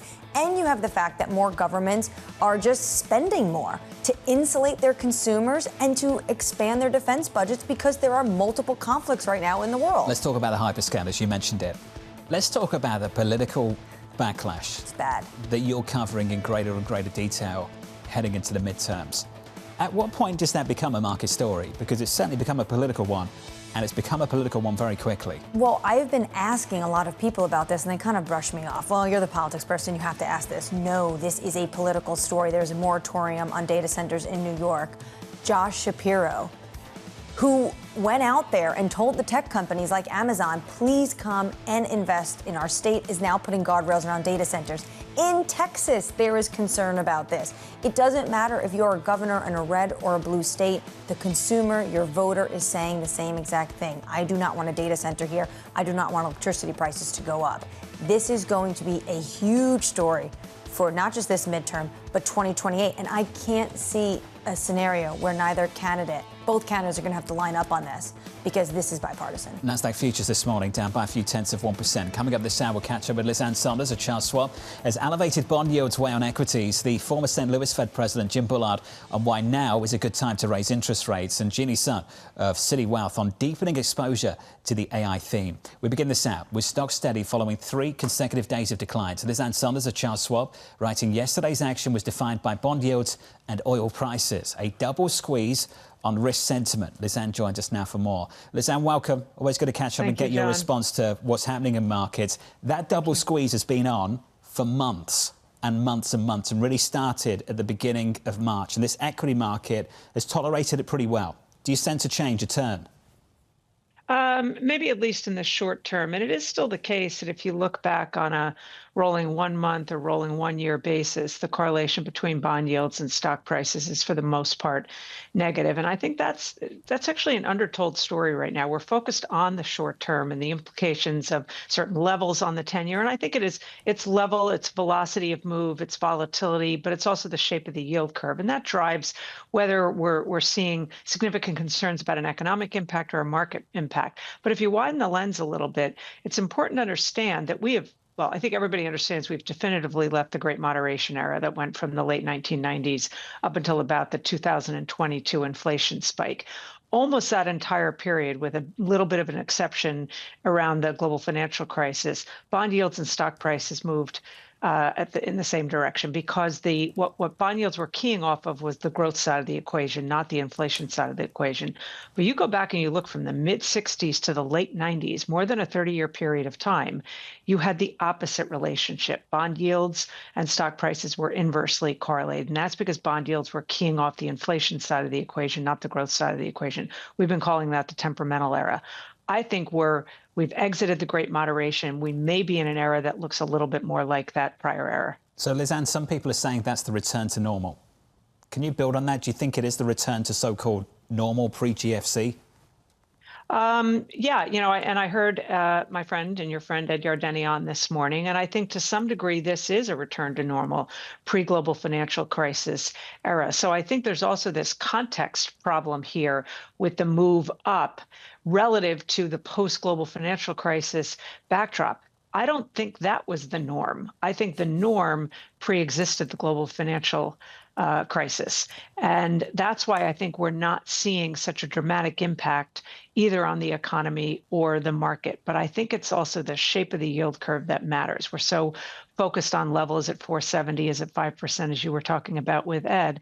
I think as long as the yield curve, which has been steepening, is in a structure that is somewhat supportive for the economy, I think it's therefore also somewhat supportive for the equity market. But I think we're in a secular shift here that's not getting enough attention. Liz, what do you expect we're going to hear from the Fed minutes and then the Federal Reserve Chair? Because maybe if they're not entirely responsible for this, they're part of the problem. Well, you guys just were talking about it in the lead into this segment. And this was something that I had interesting conversations with clients in the immediate aftermath of Kevin Warsh getting the nod to be Fed chair, and what could he do, and won't the administration influence him to change interest rate policy to cut rates. But you're right to reinforce what has always been the case, which is this is a committee of 12. So it's 7 members that have to agree on any kind of monetary policy decision, including not doing anything. And Annmarie, I agree with you. I think these are louder voices almost by default or by virtue of Kevin Warsh not being as communicative as he has in the past. Whether it's the markets that test him or that, or whether it is the press that tests him on that, I'm not sure he can continue in this environment of being somewhat close-lipped when there are still a cacophony of speakers on the Fed that, to your and John's point, matter in terms of voting for policy changes. So how important is next week? We're in the middle of August. Next week, a catalyst for financial markets? I think next week is important, certainly from a Jackson Hole perspective. The September meeting is important. We're watching the fluctuations in things like the CME Fed Watch tool, looks at the Fed funds futures market with every incoming data point. But I think we're at that moment where the pressure is on for Warsh to say something more, even if the Fed doesn't do anything in September. For greater commentary on, as you've been talking about all morning, what is the reaction function? Kevin Warsh wants to establish what has always been the hawkish credentials around inflation, but what do you actually do about that? And I think the bond market already is sending that message. And I think we'll more directly get that message from people like you, from the press, who have an opportunity to kind of press this, certainly at the point we get to the September Fed meeting. Lizanne, you know that line, that when they start panicking, you can start buying. Do you think we're close to that? So I'm not the bond expert, as you guys know. That's what you have Colin Martin on for. But I think that from a level perspective, this I agree with Ed. I'm not sure, in the lead in to going north of 470 again, that was seen as a level, if not an actual technical level that matters or an economic level that matters, but a psychological level. I think we're okay around here. I think a move closer to 5% probably is the thing that might rattle the market, akin to what happened in 2023. I think if it becomes disorderly, like was the case in the aftermath of Liberation Day, then I think it's a bigger problem for the equity market. An orderly move, less of a problem, but I think that next psychologically important point is 5% as a feeder into what the equity market will do. This has certainly been orderly so far. Lizanne, it's good to see you. Lizanne Sonders there. You too. Of Charles Schwab on the latest. Always appreciate Lizanne's experience. Really echoing something we heard also from Wells Fargo and Tom Porcelli. People love to use the phrase higher for longer. We actually detest that phrase, mostly because it's widely inaccurate. We would argue a far better characterization is normal for longer. Yeah, this does feel like potentially we are going back to what? Pre-financial crisis levels in terms of higher yield. The problem, though, of course, is the fact that this is an administration that this might be too high for them. And I'm just always reminded of the president's reactionary function himself on policy. When the bond market started to get, in his words, yippee, yields went higher after his Liberation Day in the Rose Garden and all these tariffs after tariffs after tariffs, he reversed course in the end. And yields now are higher than they were then. Which is why you think potentially this is definitely getting his attention and the Treasury Secretary's attention. The problem is so much of it is out of their control to some extent right now. You're seeing these global forces build and build and build. Equity futures on the S&P 500 just about positive. Let's get you an update on news worldwide this morning with your Bloomberg brief. Bonnie Quinn has more. Hey, Bonnie. Hey, John, thank you. Iran is weighing attacking US military targets in Europe. The Financial Times reporting 2 regime insiders said forces have assessed striking US assets in southeastern European countries if President Donald Trump escalates the war. President Trump is pushing aids for a meeting with North Korean leader Kim Jong-un as soon as this fall. The Wall Street Journal reporting Trump is hoping to revive a diplomatic quest to convince Kim to abandon his country's nuclear weapons program. TJX shares lower in the pre-market after the company announced forward earnings guidance that underwhelmed investors. The discount retailer reporting comp sales for the second quarter that beat analyst estimates, and the CEO saying it's planning to accelerate store openings to 4% next year. And that is your Bloomberg brief, John. Bonnie, thank you. Stocks down 4% in the pre-market. Walmart 24 hours away. Up next, the morning calls. Plus, we'll talk about the retailers with Sucharita of Forrester as retail earnings ramp up through the week. From New York City this morning, good morning.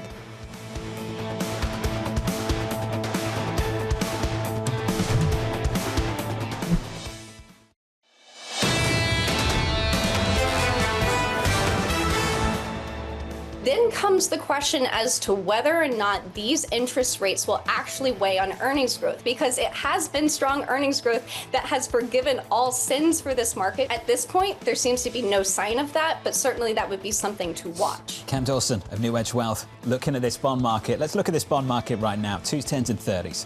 Look at the 30-year piece. You spent a few weeks away for summer, whatever it might be. You do your thing. You come back to work and I say to you, based on the headlines, what do you think the 30-year bond yield has done through the month of August so far? What would you guess? You'd be like, it must be up like 15, 20, 30, 40, I don't know, 50 basis points higher. Everyone's freaking out. Yields on the month are flat on a 30-year. They're actually flat. They haven't done much. We've broken through these levels in the last 24 hours that we haven't seen since 2007. And yes, there was a material move following the news conference with Chairman Warster that's notable. What's more notable for me is that actually we've just hung out at these levels for longer. So it's not like you've had a massive explosive move through the month of August, which is why so many people are comfortable with it. It has been orderly. But we're holding out at these levels for longer, and you see that both in bonds and in crude. And Sonders was talking about this. It's like the double squeeze. It's coming from yields, it's coming from crude. Just holding on to these levels for longer. And there's so many issues at play right now, which Mark Cabana yesterday, really amazing interview and kind of funny. He's really going after the Fed in the way that it's up to you guys, to Fed Chair Walsh, to really go out in Jackson Hole and have some clarity with us in terms of what is your reactionary function. At the same time, because it's been holding out at these levels, as you've mentioned, Jonathan, really giving that context, it makes sense that it's a number of issues at play here. Oil prices, the Federal Reserve, fiscal spending, the tech issuance. It's a dog pile when it comes to this bond market. But even for the tech issuance, right? IG spreads, investment-grade credit spreads, we've just had a record month of supply. Following a record month of supply, following a record June, right? Yeah. 3 months, breaking records for June, July and August. Only halfway through this month.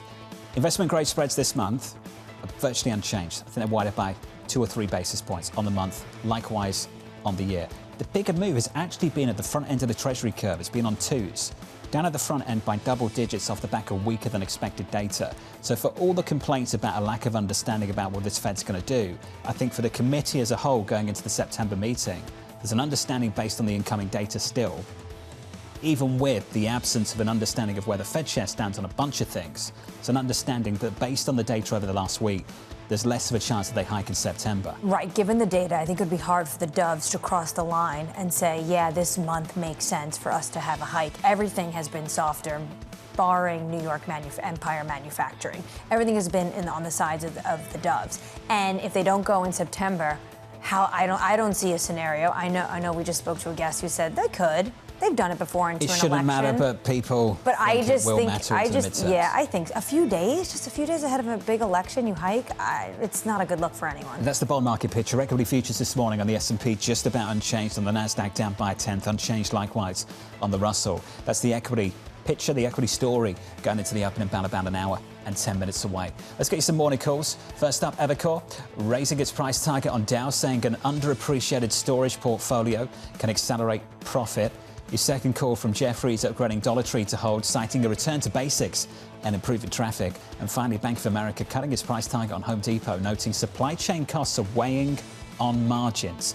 That name is down this morning. It's down by close to 1%. It's weighing on margins because you can't pass it on to the end consumer right now. That tells you something about the inflationary backdrop.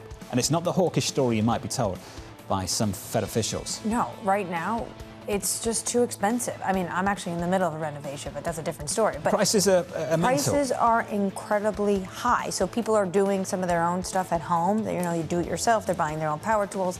But yeah, it's incredibly high right now, even though Home Depot did actually have some decent numbers. That does not scream hike interest rates based on what we've heard from that one company alone. Let's talk about the retail earnings then. In full swing, the bar is high. Target failing to impress despite signs that its turnaround efforts are gaining traction. Wall Street now gearing up for Walmart results due out tomorrow. Sucharita of Forrester joins us now for more. Sucharita, welcome to the program. Let's just park the stock move, the intraday move, the pre-market price action, because we had such a massive run-up in Target. Based on the results themselves, are you seeing signs that that turnaround over at Target under new leadership is starting to bite, starting to make a mark? Yeah, absolutely. They seem to have raised their outlook for the year, which is impressive in an economy that is still a little bit questionable. The consumer still seems to be resilient and is spending a lot. However, when we're looking at consumer confidence numbers, those are still stubbornly low. And the truth is we are in a K-shaped economy, and the consumers that Target is trying to serve, those consumers are often shopping at places like Walmart and increasingly Amazon now. So I am impressed, but cautiously optimistic for what is to come in 2026 and 2027. What's been the main driver of the turnaround that you think is actually working for the company? A significant part of what had been Target's problems were related to store operations and just being able to clean up literally and figuratively the merchandise in the store, getting prices to price parity, getting beyond some of the controversial actions they took on social issues over the last few years, and just really focusing on ultimately delivering consumers essential goods. So that, I think, is really a significant part of it. I think that they're also trying where possible to get back to their roots of creativity and also having strength in some of those aesthetic areas like fashion and home as well. How high was the bar, though, for today's report, given the fact that it's just been an absolute sky-high stock this year? Yeah, I think that's probably some of the opportunity is that you have investors taking gains right now. There were some pretty strong buying opportunities for Target in the last year because the stock had been so low. And for the investors, I think that did buy it then, I think that they're looking for probably a little bit more of a flat line in the coming months. However, the stock number, the earnings numbers today were strong. And it seems to suggest that Target is on a trajectory to get back to its record high numbers from the pandemic and the years following that, because it had a pretty significant drop off in revenue subsequent. So I think that there's positivity ahead. And when there is momentum like this, it's a good sign for the company. Whose lunch are they eating? Whose business are they taking away? Is the pie getting bigger or are they taking market share? I do think that they are taking market share. My hunch is that they are, as I've mentioned, some of those essential figures are probably very strong. And some of the companies that are losing while Target may be gaining now are some of the traditional grocers, some of the regional grocers. So that's likely where we're seeing some of the erosion. When you look at some of those fashion categories, it could be some of the smaller fashion e-commerce merchants, or even some of the decline or the flatlining that we've seen in companies that were in hypergrowth mode for the last few years, but now seem to be stalling, like Temu and Shein. Sucharita Gennadiy there of Forrester, the latest there on Target, taking market share and the price to pay at some of the discount retailers like Temu and Shein that we've been talking about. So two things at play there. When it comes to Shein, all that like kind of trendy things you can buy cheaply, maybe even Amazon. One thing that Target used to do well in the past, and I could speak from experience, I loved when they did that Mazzoni collaboration. I'm pretty sure also it crashed their website. People were excited to get Mazzoni in an affordable way, and the products were cute. There were lines out the door. At the same time, we've also seen consumers go to places like Walmart, where maybe you remember Walmart as being like the place to go after Christmas to get electronics that are very expensive, to go get groceries. Black Friday. Yes. But now at Target, they've also expanded in terms of their offerings when it comes to groceries. So it's that two-prong approach, and also leaving the politics in Washington. Walmart tomorrow morning. That's going to be a big focus for us as well. Walmart's a difficult one for me. When the Walmart numbers are good, people say it's really bad because everyone's shopping at Walmart because things are so tough. And then Walmart numbers are bad. That means it must be really, really bad. We play that game all the time. I think, honestly, everyone shops at Walmart from the high end to the low end. I agree with you. 100%. And if you go to cities that are outside of New York or Chicago, Washington, D.C., that are a little bit smaller, Walmart is the center where you can buy literally everything, even high end. Walmart this morning in the pre-market higher by a few tenths of 1%. Up next on the programme, we'll catch up with this guy. Looking forward to this, the former St. Louis Fed President, Jim Bullard, and why now is a good time to raise interest rates. Plus, Shahira's got some morning movers. Another check on Moderna. Double take. That stock is up by 86% in the pre-market. That's the intraday move. That's crazy. It's next.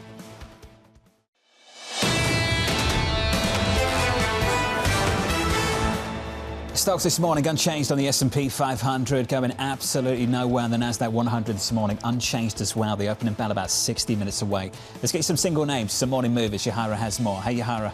Hi, John. We start with the biggest mover in the pre-market, and that is Moderna, soaring 85%, while Merck also soars. And all this is after a major breakthrough for a cancer vaccine with both those companies. The vaccine used with Keytruda helps stop melanoma from coming back or spreading in a late-stage trial. And the reason this is significant is it's the first time an mRNA cancer therapy has succeeded in a final stage trial. So this gives Moderna its strongest evidence yet that the technology used in its COVID vaccine could be used as a whole new way of treating cancer. So a potential game changer there.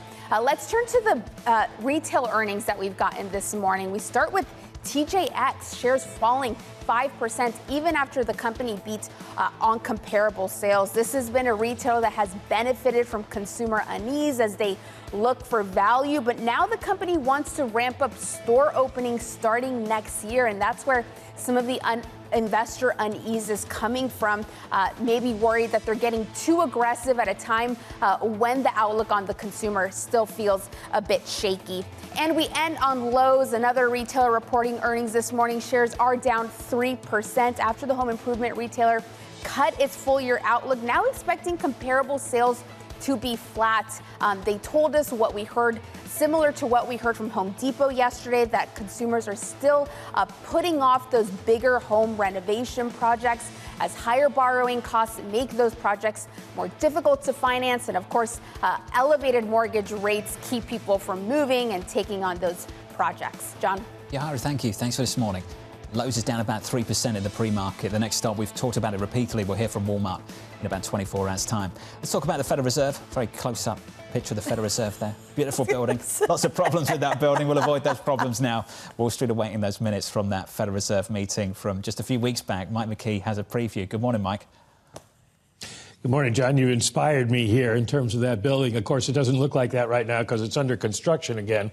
But the minutes aren't going to look necessarily like the minutes used to. For years, we've seen them kind of diminish in importance because we know a lot about what happened based on what all the Fed people have been telling us. But now they're not supposed to talk as much, and Kevin Warsh keeps telling us or teasing us with what we don't know. So this could be one of the beginning of a new life for Fed minutes. And the first question is going to be a question of many, some, several, or few.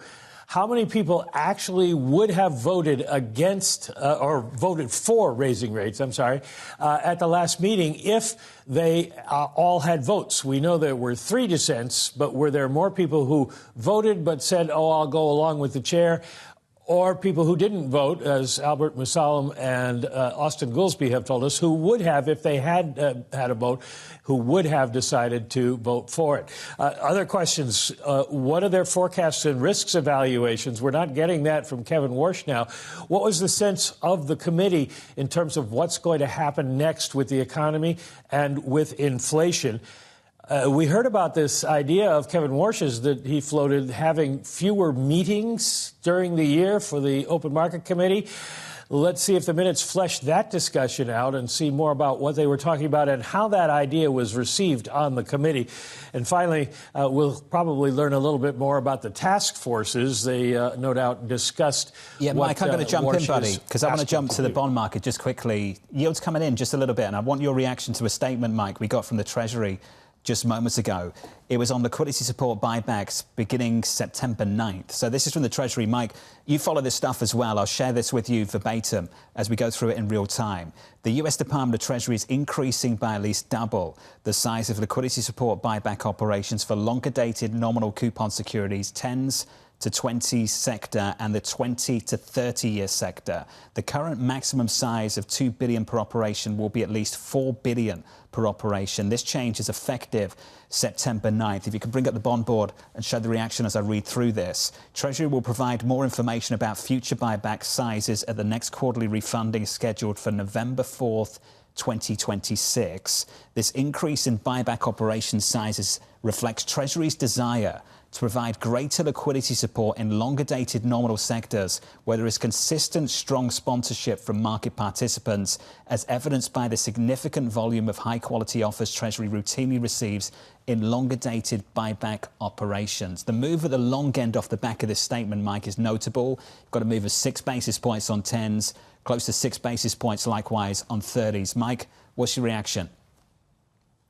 Well, the timing is certainly interesting for this announcement, given the way the bond market has been trading over the last week or so, because essentially they're pushing up rates again, which the president is very opposed to. And it makes it much more difficult for the government budgeters who are working up on Capitol Hill. The idea of the buybacks is they buy back old off-the-run securities that are not heavily traded anymore. And that puts more people into the current on the market securities, which then creates more demand for it, would raise the prices and then, in theory, lower yields. So we'll have to see how this all works out. The market had anticipated something like this, but the Treasury has been telling us at refunding that they weren't going to make any changes for quite some time. And now it looks like maybe they're being forced into it by the way the market's moving. Mike, that feels like the first sense of blinking maybe at the Treasury, and maybe that's a little bit too strong, but the first step of corrective action to help put a lid on what's developing at the long end of the curve. Is that fair? Yeah, that's fair. And I think that's probably the idea behind it here. They haven't had scale in terms of buybacks in order to really move the markets, but this is the first sign that maybe they're moving in that direction. Mike McKee with the latest. Let's bring up that bond board again. 2s, 10s and 30s, and you can see this at the long end of the curve, 10s and 30s, that piece of the curve, yields coming in. We're down by 6 basis points on 10s, 30s down by 7. I actually think the market's taken a while to kind of process and digest what we're actually seeing from the Treasury right now. I'll go through the headlines again for you. That the US Department of Treasury is increasing by at least double the size of liquidity support buyback operations for longer-dated nominal coupon securities. The 10-year to 20-year sector and the 20-year to 30-year sector. The current maximum size of $2 billion per operation will be at least $4 billion per operation. This change is effective September 9th, will be effective for the remainder of this refunding quarter. Then this line as well. Treasury will provide more information about future buyback sizes at the next quarterly refunding scheduled for November 4th, 2026. The next quarterly refunding is going to be really, really important because we're going to have a conversation about whether we do actually change the size of longer dated issuance from this Treasury. We're now down 8 on 30s to 520. I'm not going to say the Treasury Secretary just blinked. I'm going to say this got his attention and he's responding to it. I think that's fair to say this got his attention, especially when he is very keenly aware of what higher yields mean to our economy, to the American consumer, to this president. And the fact of the matter is, and I'm looking at what Zero Hedge is writing out right now, that resolves the debate whether Treasury buybacks are mini QE once and for all. And you're right to push this forward to the refunding announcement. This is a Treasury Secretary who went after the former Treasury Secretary, his predecessor, Janet Yellen, for issuing on the front end saying it was stealth QE. Well, what's he going to do when he's faced with higher yields? We'll keep going back to this bond market board. We're now down 8 basis points on 30s, down to 520.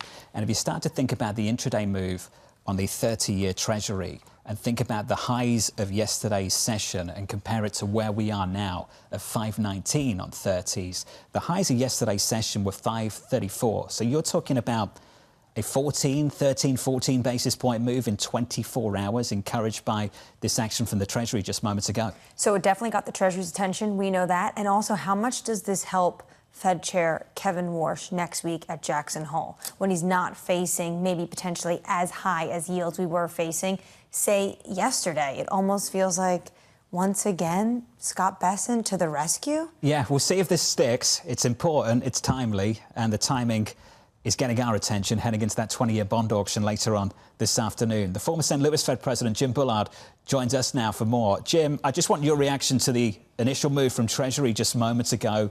Does this help bring some stability to this bond market? Well, the market reaction suggests that this is an important tactical move from the Treasury, a little bit unexpected, so you're probably getting outsized reaction right now. But I don't think it changes the fundamentals of big fiscal deficits and a Fed on the sidelines, which is what's driving longer-term yields higher. Just on the deficits and on the supply more specifically, Jim, I think there's a belief that this might be the first step of maybe a few steps, and the next step might be to tighten up issuance at the long end of the curve again. Would you assume that's the direction of travel now into the next quarterly refunding later on this year? Yeah, you could see that, and markets would have to react to that, and of course, supplies is critically important for the traders. But I don't think for the macro economy, that doesn't change the fundamentals. Unemployment, 4.1%. You've got inflation on PCE basis, core PCE basis running over 3%. The committee's still expecting over 3% at the end of this year, even with good inflation reports between now and then. You've got, longer-term yields, 30 years up over 5%, 10-year, heading toward 5%. You got to take some policy action here, I think, either on the deficit side or on the monetary policy side in order to make sure that we don't get too high of yields. Well, I think you're seeing that policy action right now, and you're seeing the move in markets too. Yields down by 8 basis points at the long end on 30s, back to 520. That relieves some of the pressure in equities. Equity futures higher by about 1/3 of 1% on the S&P 500. Jim, we can park that for now. What's the role of the Fed in all of this? That's the important question for you, sir. Does the Fed have a role to play here to help stabilize this bond market? Oh, absolutely. I think that the fact that the committee is projecting core PCE to be above 3% at the end of this year, that would be the same as in 2023, 2024, 2025, and now 2026, So that looks like a 3% inflation target. They have to take action to convince markets that they really want to get inflation back down to 2%. And Chairman Warsh has done a good job in saying that that's what he wants to do, but the market is going to want to see action. And why not take action? GDP now for the third quarter, up at 4%. You've got equity to, or let's say wealth to disposable income ratio at all-time highs. That's fueling ongoing consumption. Unemployment rate very low. Claims, initial claims very low. So it looks like you have a good labor market. So it's a good time to reestablish credibility on inflation fighting and go ahead and make a move. You probably wouldn't have to do too much now, and then that'll save you from a headache that you might develop for 2027. So are you saying that they should hike in September?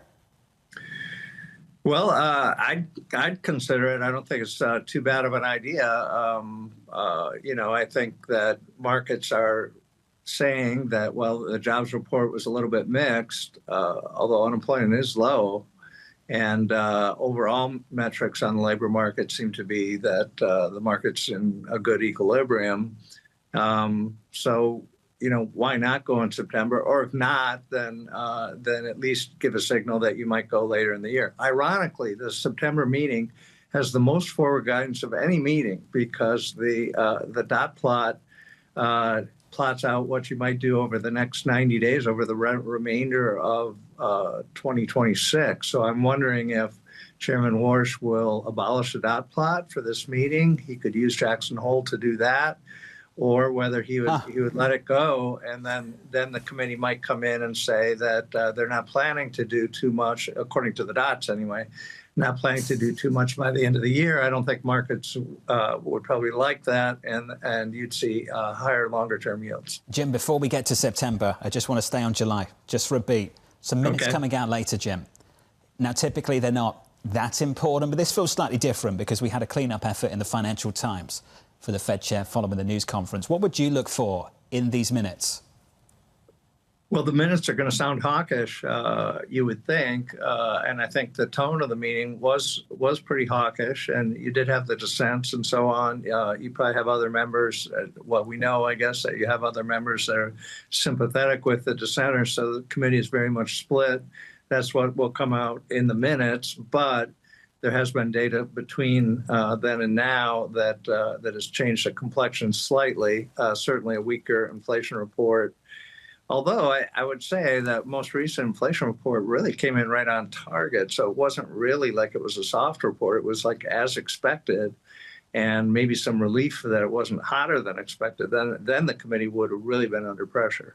Jim, it's good to see you. As always, thank you, sir. Thanks for reacting to that breaking news. Jim Bullard there, the former St. Louis Fed president, suggesting that maybe they should be hiking in September. We've got to get back to this story. Check it out, 2s, 10s and 30s, and look at 30s, down by 10 basis points at the long end of the curve. Your 30-year right now, it's a break of 520 after being north of 530 this time yesterday. This from the Treasury, announcing increasing sizes of buybacks, liquidity support buybacks beginning in September 9th, so in a few weeks' time. The US Department, according to them, the US Department of the Treasury is increasing by at least double the size of liquidity support buyback operations for longer-dated nominal coupon securities. The current maximum size of $2 billion per operation will be at least $4 billion per operation. This change is effective September 9th.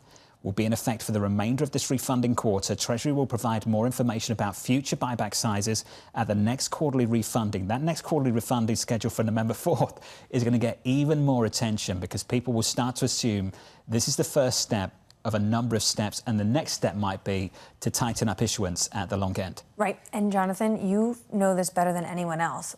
Do you think that this is Bessent potentially signaling to the market that he is going to come in when yields get too high consistently? And do we now learn something from this, that there is a pressure point for this administration? I don't know if he was concerned about the liquidity intraday in the last 24 hours. I wouldn't know. He'd have to speak for himself. I would say this, though. Clearly, the level has got their attention. And clearly, the fallout of the news conference has got their attention as well. You can see that based on how he responded to events in Japan.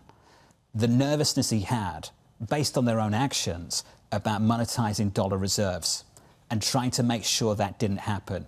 you can see that these levels have got the attention from the Treasury. I think the signal is obvious now too, and that's what the market will be queuing off.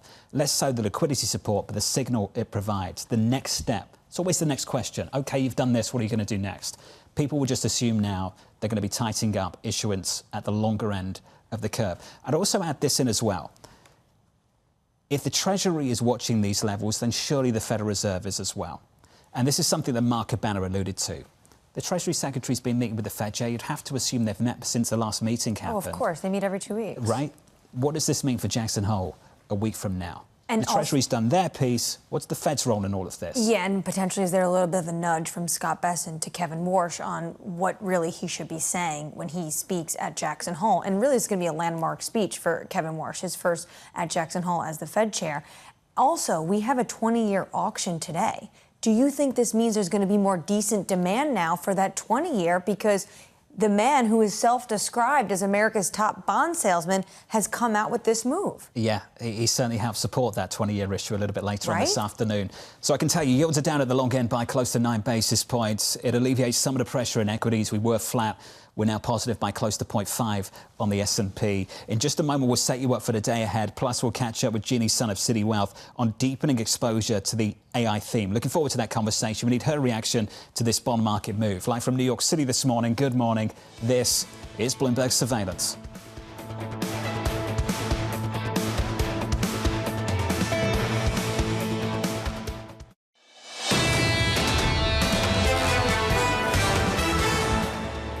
My view is, I know I'm supposed to get all panicked here because I coined the phrase bond vigilantes, and so I should get everybody all stirred up that they don't like what's going on. But I think 4 to 5% is kind of back to normal. It's a healthy sign of a healthy economy. That was Yardeni of Yardeni Research. Well, someone at the Treasury got stirred up. Additional liquidity support coming into this bond market. You can see it at the long end of the curve as they announce increased sized buybacks. Yields down by 8 basis points at the long end, 520 on 30s, leading to this move in equities higher by 0.5% on the S&P 500. Pleased to say we've got Jeanne Son of Citi Wealth with us around the table. Jeanne, good morning. Good to see you. Good morning. Nice to be here. Thanks for dropping by. Your reaction to this, just some stability maybe in the bond market. Does that provide some support to stocks? Look, I think the dynamics that we've been watching is there's definitely been more volatility overall and a lot of concerns, right? When we talk to our clients, the wall of worry that they've been climbing is not insignificant. That said, fundamentals, especially in equities, continue to be very, very strong. You know, what's interesting about this announcement is, in general, you know, historically, these types of announcements by Treasury are really to manage liquidity, but we also know that we've been watching as well just the increase in rate volatility. That's probably something that's going to stay, because if you think about like going back to fundamentals, not just in equities, but also in fixed income, the fundamentals would suggest that with sticky inflation, with just continued concerns about deficits, and also, candidly, growth has been relatively strong, you know, the pressure or the directionality for rates should be higher. And so for us, we're still sticking with the fundamentals. Equity fundamentals remain strong. Earnings growth has been incredible. And also on top of that, you know, watching rate volatility, and it influences our generally more conservative positioning in fixed income. How insulated is this equity market with 30% earnings growth from these moves in the bond market? Is that comfort blanket going to be with us all year? I think the fundamental side of the story should be, right? We've seen continued confirmation earnings season to earnings season, and it's not just in earnings growth and just, you know, the general like year-over-year changes. It's also what we're seeing underlying. There's, at this point, nearly half of the companies in the S&P 500 have expectations to grow CapEx 10% or more. So it's broader than just the AI story that people like to talk about. Now, that said, one of the things that is a part of our pillars of investing is just looking at sentiment, positioning, and I think that's where you're seeing some of this short-term translation. So if you were to say kind of like fundamentals is helping us understand the climate directionality longer term, you know, some of this volatility that we're seeing is a result of sentiment, positioning, sometimes being high and perhaps even a little bit crowded in certain areas.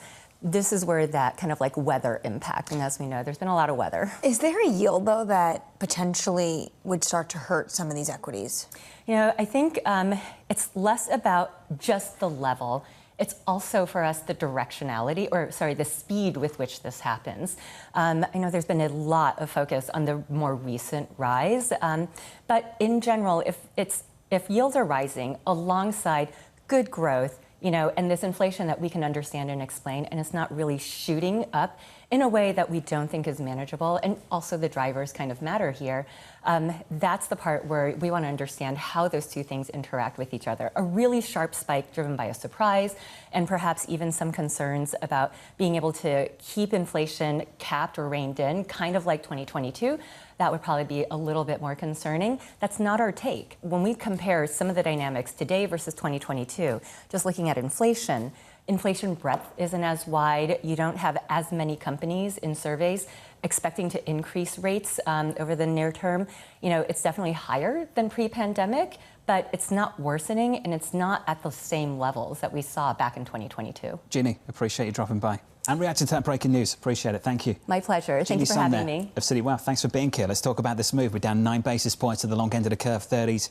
It's a break of 520 at the long end. I'm sure this is the bond board. The Treasury Secretary is very happy with that. I have a suspicion that maybe he's watching right now and looking at these moves. And he's excited because he basically came in and sort of did a little bit of a mini rescue mission before Kevin Warsh speaks at Jackson Hole. Less pressure, I think, now on the Federal Reserve. Will we get a team effort?